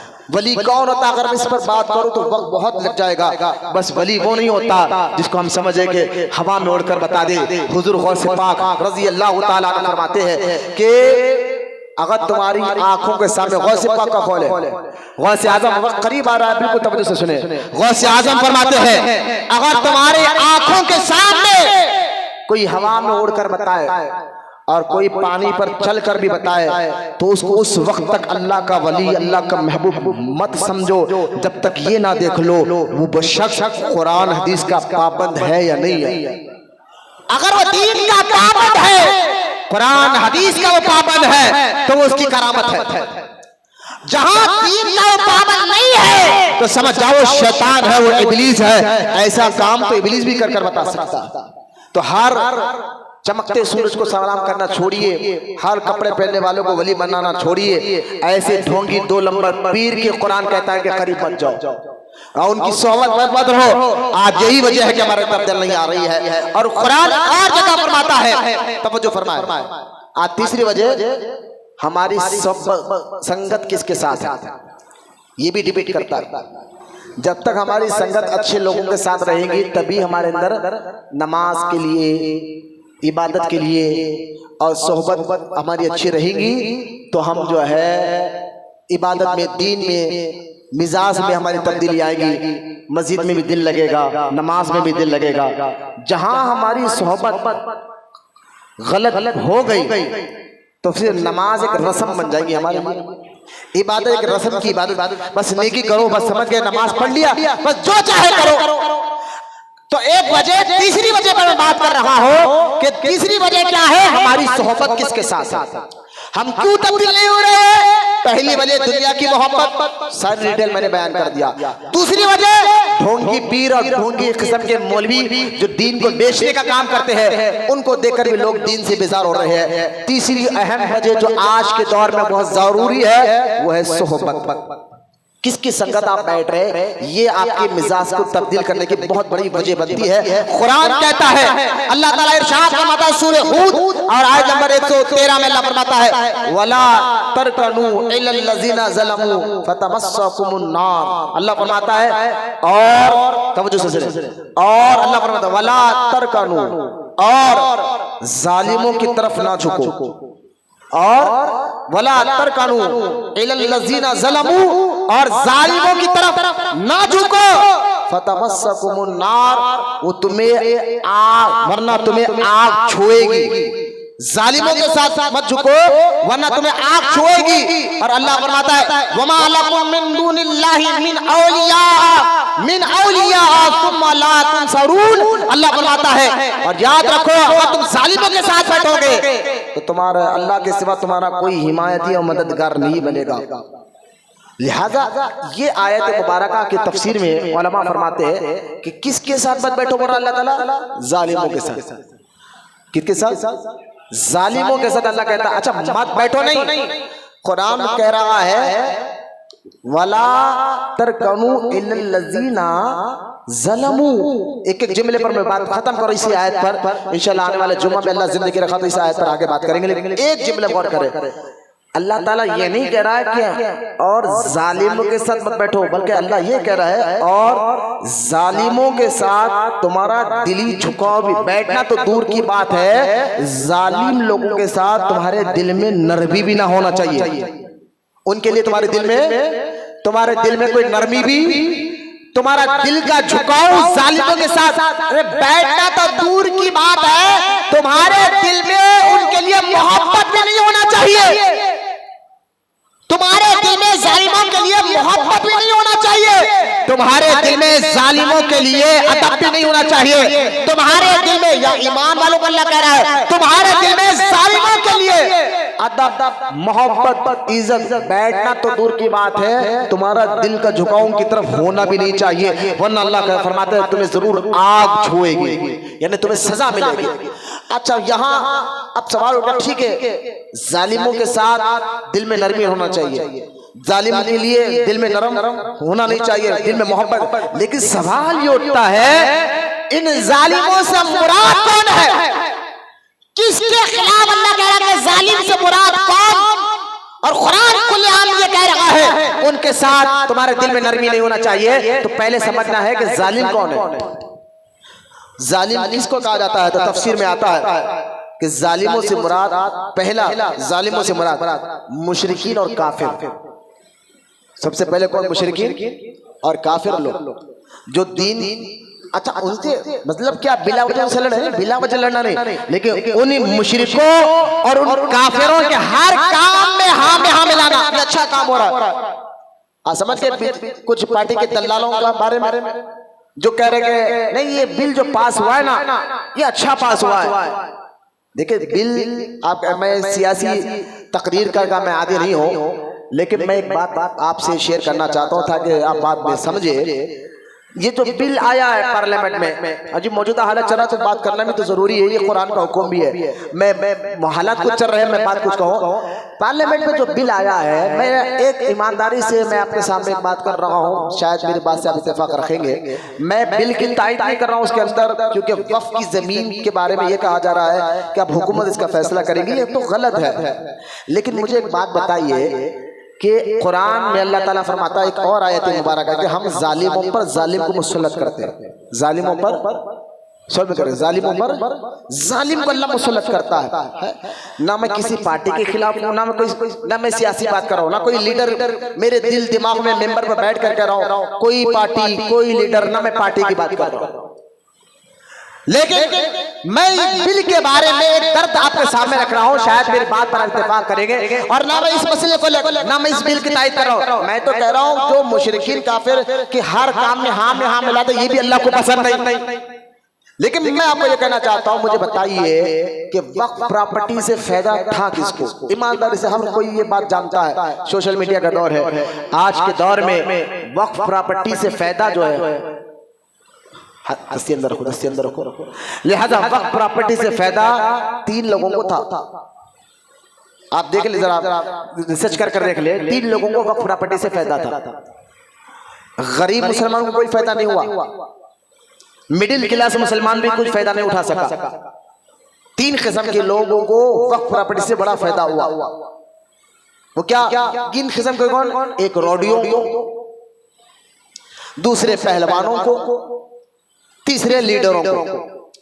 फिर करो कोई पार्टी मेरे जहन में नहीं है, ना मैं किसी पार्टी के खिलाफ बोल रहा हूं, क्योंकि सियासत आज की सियासत के बारे में हम क्या बताएं, सियासत भी दीन का हिस्सा है, लेकिन वो सियासत बड़ी नेक सियासत थी जो सहाबा करते थे, जिसमें आवाम को फायदा पहुंचता था। मैं उन सियासत की बात नहीं कर रहा हूं आज, ना मैं ये बिल के पास होने पर तायद कर रहा हूं, माज़अल्लाह ये तो बिल बिल्कुल कुरान शरीयत से टकराव कर रहा है, क्योंकि हमारे इमाम अहमद रज़ा खान रहमतुल्लाहि तआला ने फरमाया था कि वक्फ प्रॉपर्टी का हिफाजत करना हर मुसलमान के लिए फर्ज होता है। हर मुसलमान के लिए वक्फ की प्रॉपर्टी की हिफाजत करना क्या है? नमाज की तरह फर्ज है। ये तो पहले कहा था, लेकिन उस प्रॉपर्टियों का फायदा उठाने वाले रोडी, पहलवान, सूदखोर, मसाजिद की मर्गियों पर कब्जा किसका? वक्फ प्रॉपर्टियों पर, पहलवानों का, रोडियों का या लीडरों का। मस्जिद को जहां पे 500 रुपए है, 10,000 खुद खा रहे हैं, ये जुल्म तुम कर रहे थे। तो कुरान की आयत है, अल्लाह जालिमों पर जालिम को मुसल्लत करता है, अल्लाह जालिमों पर जालिम को मुसल्लत करता है। वही हो रहा है आज के दौर में। तुम्हारे जुल्म की वजह से ये कानून पास हुआ है। अभी भी मौका है, हमें उम्मीद है सुप्रीम कोर्ट के जरिए मसला का हल निकलेगा, लेकिन मैं कहूंगा अभी भी मौका है, इस गुनाह से तौबा कर वक्फ प्रॉपर्टी का जो असल हकदार यतीम, बेवा, गरीब मुसलमान थे, उनको फायदा पहुंचाओ, फिर देखो अल्लाह तुम्हारे मुश्किलों को आसान फरमाएगा। ये असल माना था। तो खैर आज जो वक्फ प्रॉपर्टी बिल पास हुई तो कुछ किस्म के मुजावर भी बाहर आए, अच्छा काम हुआ है। तो लिहाजा ये आयत बता रही है, अल्लाह कह रहा है जालिमों के लिए दिल में नरमी नहीं होना। जो जालिम मुशरिक और काफिर तुम्हारे दीन का मजाक उड़ाते हो, तुम्हारे कुरान का मजाक उड़ाते हो, तुम कह रहे हो छोड़ो हमें लेकर चलना है, इनके लिए अच्छा है। अल्लाह कहता ना, जालिमों के लिए तुम्हारे दिल में कोई नरमी नहीं होना चाहिए। तो पहले जालिमों से मुराद मुशरिक और काफिर, और दूसरे यहाँ जो अल्लाह ताला कुरान में जालिमों के लिए तुम्हारे दिल में कोई नरमी नहीं होना चाहिए। तो मुफस्सिरीन कहते हैं दूसरे मुराद मुनाफिकीन है। मुनाफिकीन दीन के दुश्मन, बद मजहब, उनके लिए कुरान में अल्लाह ताला फरमा रहा है बद मजहब, जिसको आज के दौर में वहाबी कहा जाता है, बदअकीदा कहा जाता है। कुरान कहता है वला तरकनू, जालिमों के लिए तुम्हारे दिल में नरमी नहीं होना चाहिए। तो एक मुशरिक और काफिर जो दीन का मजाक उड़ा, वो मुशरिक जो दीन का मजाक उड़ाना चाहते हैं, कुरान का मजाक उड़ाना चाहते हैं, वो काफिर, उनके लिए तुम्हारे दिल में नरमी नहीं होना चाहिए। और दूसरे बद मजहब, बद अकीदा, मुनाफिकीन के लिए तुम्हारे दिल में नरमी नहीं होना चाहिए। क्यों? कि मुनाफिकीन बदमज़हब ज़ाहिरन तो कलमा पढ़ते हैं, दिल में उनके ना अल्लाह से मोहब्बत है ना रसूल से मोहब्बत है, बल्कि वो रसूल को अपने बड़े भाई की तरह समझते हैं माज़अल्लाह। वो तो रसूल को मुर्दा समझते हैं माज़अल्लाह। वो तो रसूल को अपने भाई की तरह समझते हैं माज़अल्लाह। ऐसे बदमज़हबों के लिए भी तुम्हारे दिल में नरमी नहीं होनी चाहिए, ये कुरान कह रहा है। जालिमों से दिल में नरमी होनी चाहिए। कौन कौन जालिम है? जो दीन के दुश्मन, काफिर और मुशरिक। दूसरे मुनाफिकीन जो आज के दौर में वहाबी। और तीसरे गौर फरमाए, आज के दौर के फासिक, जो खुले खुला फासिक, यानी उस आदमी को कहते हैं जो खुलकर गुनाह करता है, दीन के खिलाफ काम करता है, उनके साथ बैठना तो दूर की बात है। जो दीन का मजाक उड़ाने वाला, दीन के खिलाफ काम करने वाला, शरीयत का मजाक उड़ाने वाला, शरीयत का दीन का मजाक उड़ाने वाला तो काफिर हो जाता है मुसलमान, लेकिन शराब खुलेआम पीता है मुसलमान, सूद का कारोबार खुलेआम है उसका, है मुसलमान, कलमा पढ़ लगा है, लेकिन लोगों को कत्ल करता है, रौडी बनकर फिर रहा है, पहलवान बनकर फिर रहा है मुसलमान, अपने आप को बनने वाला, लेकिन चूहे के अड्डे चलाता है मुसलमान, अपने आप को मुसलमान कहने वाला, लेकिन दाढ़ियां काटता है मुसलमान, अपने आप को मुसलमान कहने वाला, लेकिन नमाजें छोड़ता है, अपने आप को मुसलमान कहने वाला है मुसलमान, लेकिन माँ का हक अदा नहीं करता, बीवी बच्चों का हक अदा नहीं करता, ऐसे और है अपने आप को मुसलमान कहने वाला, तो लेकिन वो दीन का मजाक और शरीयत का मजाक बना दे और माज़अल्लाह खुलकर अल्लाह को नाराज करने वाला काम करे। कुरान कहता है ऐसे जालिमों के लिए भी तुम्हारे दिल में नरमी, बैठना तो दूर की बात है, उनके लिए तुम्हारे दिल में नरमी भी नहीं होना चाहिए। तीसरे किस्म के जो दीन का शरीयत के खिलाफ काम करते हो, लेकिन हमारी सोबत किसके साथ है आजकल? देखिए, संगत मिजाज पे असर करती है, दोस्ताना हमारे अखलाक में, हमारे मिजाज में असरअंदाज होते हैं। ऐसा हो ही नहीं सकता जिसके साथ आप बैठो और उसके मिजाज आपके अंदर ना आए, ये नहीं हो सकता। फितरत है इंसान की, मिजाज में अल्लाह ने फितरत रखी है, इसकी मिजाज में अट्रैक्शन, खिंचाव रखा अल्लाह ताला, उस सामने वाली चीज से खींचता है, अपने आप के अंदर उस चीज की आदतों को लाता है। अब ये वक्त करीब आ गया, मैं सामने आखिरी बात खत्म कर रहा हूं कि ये डिपेंड करता है आप किसके साथ बैठ रहे हैं, क्योंकि इंसान के अंदर ये खिंचाव, ये फितरत कुरान कहता है हमने रखी है कि वो सामने वाली चीज को अपने अंदर खींचता है। अब सवाल, जैसा कि मिसाल, कई मिसालें हैं कि अगर आप जो है ना मट्टी को देख ले, उसके अंदर से खुशबू आ रही है। शेख सादी रहमतुल्लाह ताला क्या पहली बात कहेंगे, मैंने देखा मट्टी के अंदर से खुशबू आ रही है, तो मैंने मट्टी से जुबानी हाल से पूछा, खुशबू का काम तो फूल का है, ऐ मट्टी तेरे अंदर से खुशबू कहां से आ गई? खुशबू देना काम तो फूलों का है, तेरे अंदर ये खुशबू कहां से आ गई? तो मट्टी भी जुबानी हाल से शेख सादी को जवाब देती है, शेख सादी, कमाल मेरा नहीं है, कमाल सोबत का है, कमाल मेरा नहीं है, कमाल सोबत का है। मट्टी कहती है कुछ दिन मैं फूलों के साथ रही तो उसकी खुशबू मेरे अंदर आ गई। अगर आप शराबियों के साथ बैठेंगे, ऐसा हो ही नहीं सकता कि आपके अंदर शराब से मोहब्बत ना हो। आती है मोहब्बत। जुवारियों के साथ बैठो, सूदखोरों के साथ बैठो, जो लोगों के यतीमों, बेवाओं, बेसहारों के माल खा रहे हो, वो हमारा दोस्त, वो हमारा यार, वो हमारा जिगरी दोस्त। जो अल्लाह को नाराज करने वाला हो वो आपका कभी सच्चा दोस्त नहीं बन सकता। इतनी बात याद रख ले आप। जो अल्लाह को भूल चुका हो, आखिरत को भूल चुका हो, दीन की अहमियत उसकी नजर में नहीं हो गई और आपको वो जिगरी दोस्त है, तो आप एक ख्वाब ख्याल में जी रहे हैं। कुरान कहता है जालिमों के लिए तुम्हारे दिल में नरमी भी नहीं आना चाहिए, बैठना तो दूर की बात है, तुम्हारे दिल में उनके लिए नरमी तक नहीं होना चाहिए। जालिम लोग अगर आप उनके साथ बैठोगे और उनके साथ नरम ख्याल करोगे, अल्लाह कहता ना, ऐसा हो ही नहीं सकता। जैसे कि आप देखिए हदीस में आता है, सही मुस्लिम में हदीस सुना रहा हूं, हदीस पाक सही मुस्लिम में मौजूद है। अल्लाह के रसूल सल्लल्लाहु ताला अलैहि वसल्लम ने इरशाद फरमाया, तुम में से ये बताओ मुफलिस कौन है? तुम समझाओ मुफलिस कौन है? साहबा ने कहा या रसूलुल्लाह सल्लल्लाहु अलैहि वसल्लम, ये हदीस, इस हदीस की मुख्तसर शरह कर हम सुन्नत के लिए खड़े हो जाएंगे इंशाअल्लाह। ये हदीस सुन लीजिए, चेहरे पे हशाशी लाइए, खुशहाली लाकर हदीस सुनिए और ये सोच के देखिए ये मेरी और आपकी, हम दोनों की इस्लाह के लिए कह रहा हूँ। किसी को एक को टारगेट करने का मकसद नहीं है। मेंबर दिया जाता है अल्लाह की रजा के लिए बोलने के लिए, किसी को टारगेट करना मकसद नहीं है। तब्दीली क्यों नहीं आ रही है, उसकी वजूहात पर हम बात कर रहे हैं। क्यों नमाज पढ़कर भी तब्दीली नहीं आ रही है? सिर्फ नमाज पढ़कर बाहर निकल गए और जो चाहे मन चाहे करे। हमने सिर्फ नमाज ही को इस्लाम समझ लिया है, सिर्फ नमाज ही को, सिर्फ रोजे को इस्लाम समझ लिया है, सिर्फ हज कर लिया तो बस इस्लाम अदा हो गया। तो नहीं भाई, जहां तुम्हारी नमाज बदनी इबादत है, तुम्हारे अखलाकी फराइज भी थे। तुम्हारा अखलाक, जो अखलाकी फराइज क्या है? झूठ से बचना। अखलाकी फराइज क्या है? हराम काम से बचना। ये भी तो फर्ज था, ये भी तो इस्लाम है ना। कुरान कहता है ईमान वालों पूरे के पूरे इस्लाम में दाखिल हो जाओ। ऐसा ही कुछ को अपना कुछ को छोड़े। तो आप हदीस सुनाकर इंशाअल्लाह मैं बात खत्म करूं। हदीस पाक में आता है, सरकार ने सहाबा से पूछा, बताओ तुम में से मुफलिस कौन है? सहाबा ने कहा, हुजूर मुफलिस तो वो होता है जिसके पास रहने के लिए मकान ना हो, पहनने के लिए लिबास भी ना हो, खाने के लिए कपड़ा भी ना हो, उसको हम मुफलिस समझते हैं।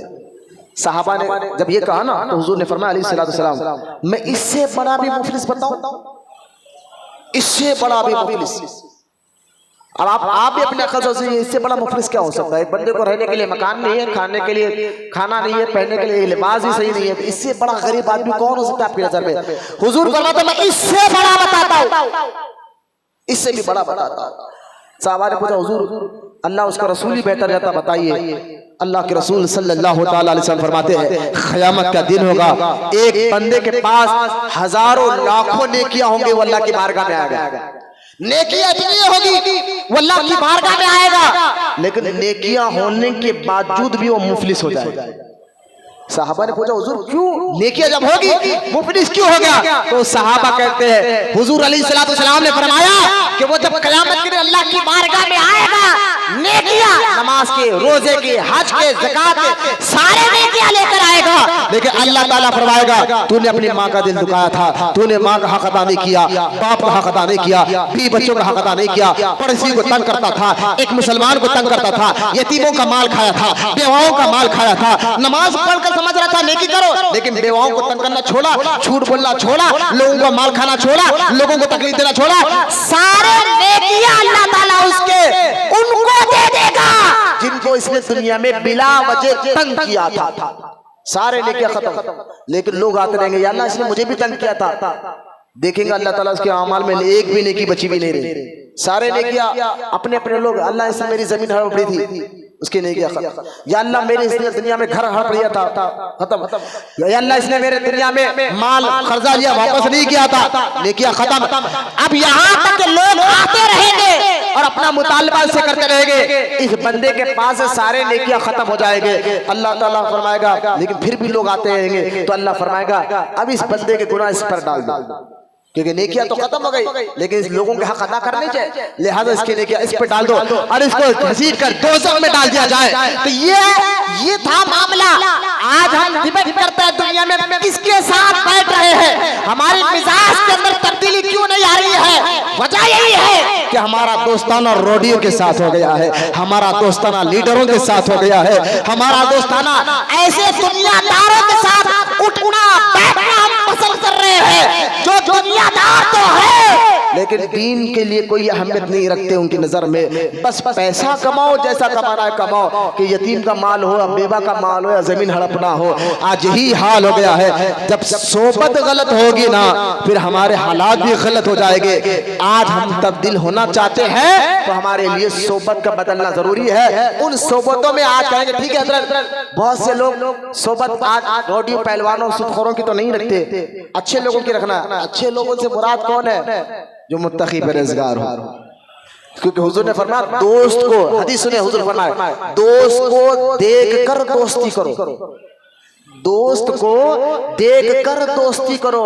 वो इसलिए कि अक्सर लोग अपने दोस्त के तरीके को पसंद करते हैं, अक्सर लोग अपने दोस्त के तरीके को पसंद करते हैं। लिहाजा आज सबसे बड़ा अलामिया जो हमारी सोबत गंदे लोगों के साथ, अल्लाह करे हमारी सोबत अच्छे लोगों के साथ हो जाए। सोबत का असर जरूर होता है। सोबत अच्छी मिजाज तब्दील, सोबत अच्छी हमारे सोच तब्दील। फोन अंदर रखो बेटे, फोन अंदर रखो। और दूसरी सोच जो है ना फोन, अभी जो ये बता रहा है, ये बहुत बड़ी खतरनाक सोबत होगी हमारी। आज कितने रिश्ते टूट रहे हैं घरों में, सास बहू में लड़ी झगड़े, देवरों में लड़ी झगड़े, अच्छा खासा घर शादी के बाद बिगड़ लगा है। उसकी अहम वजह फोन, इन फोनों में आने वाले सीरियल, इन फोनों में आने वाले मूवीज जो आज रील बना दिया जा रहे हैं। और खास तौर पर आप देख ले हमारे घरों में जो बिगाड़ पैदा हो रहा है कि बीवी नहीं चाहती कि शौहर की बहन घर को आए, कभी कभी नहीं, कभी भी ना।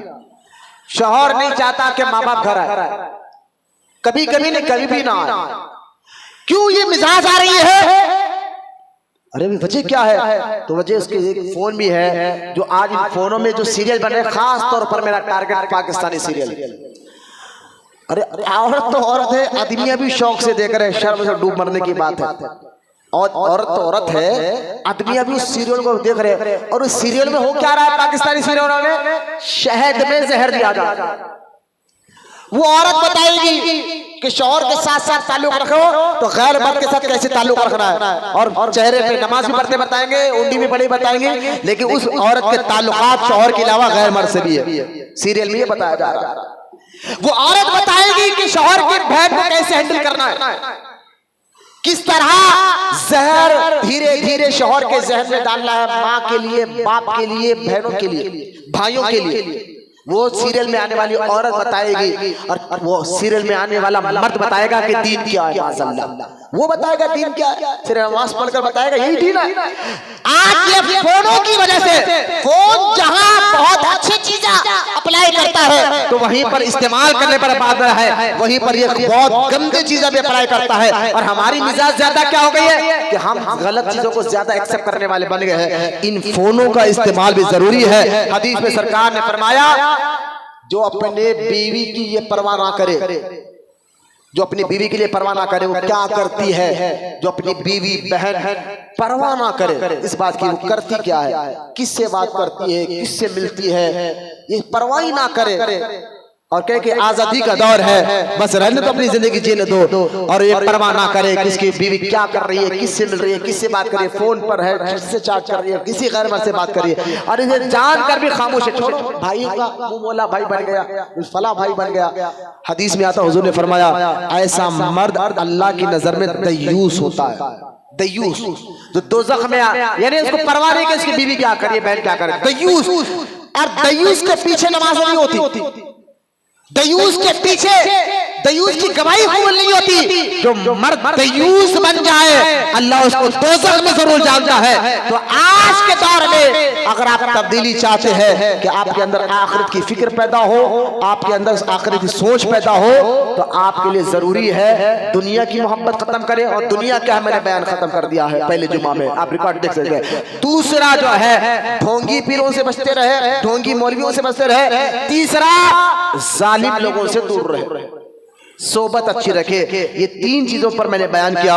अल्लाह अगर जिंदगी रखा तो आने वाले जुम्मा में फिर अपने अंदर तब्दीली आने के जरिए आपको बताऊं कि किन जरियों को अपनाने से हमारे अंदर तब्दीली आएगी, आखिरत की फिक्र, आखिरत से मोहब्बत आएंगे। वो तब्दीलियों पर हम बात करेंगे। अल्लाह की बारगाह में दुआ है, अल्लाह तमाम को कहने सुनने से ज्यादा अमल की तौफीक अता फरमाए। अल्लाह ताला हम तमाम को सच्चा आशिक रसूल बना दे। क़यामत तक अल्लाह ताला हमारी नस्लों में आशिक रसूलों को पैदा फरमा। वमा अलैना इल्लल बलाग वल्हम्दुलिल्लाहि रब्बिल आलमीन।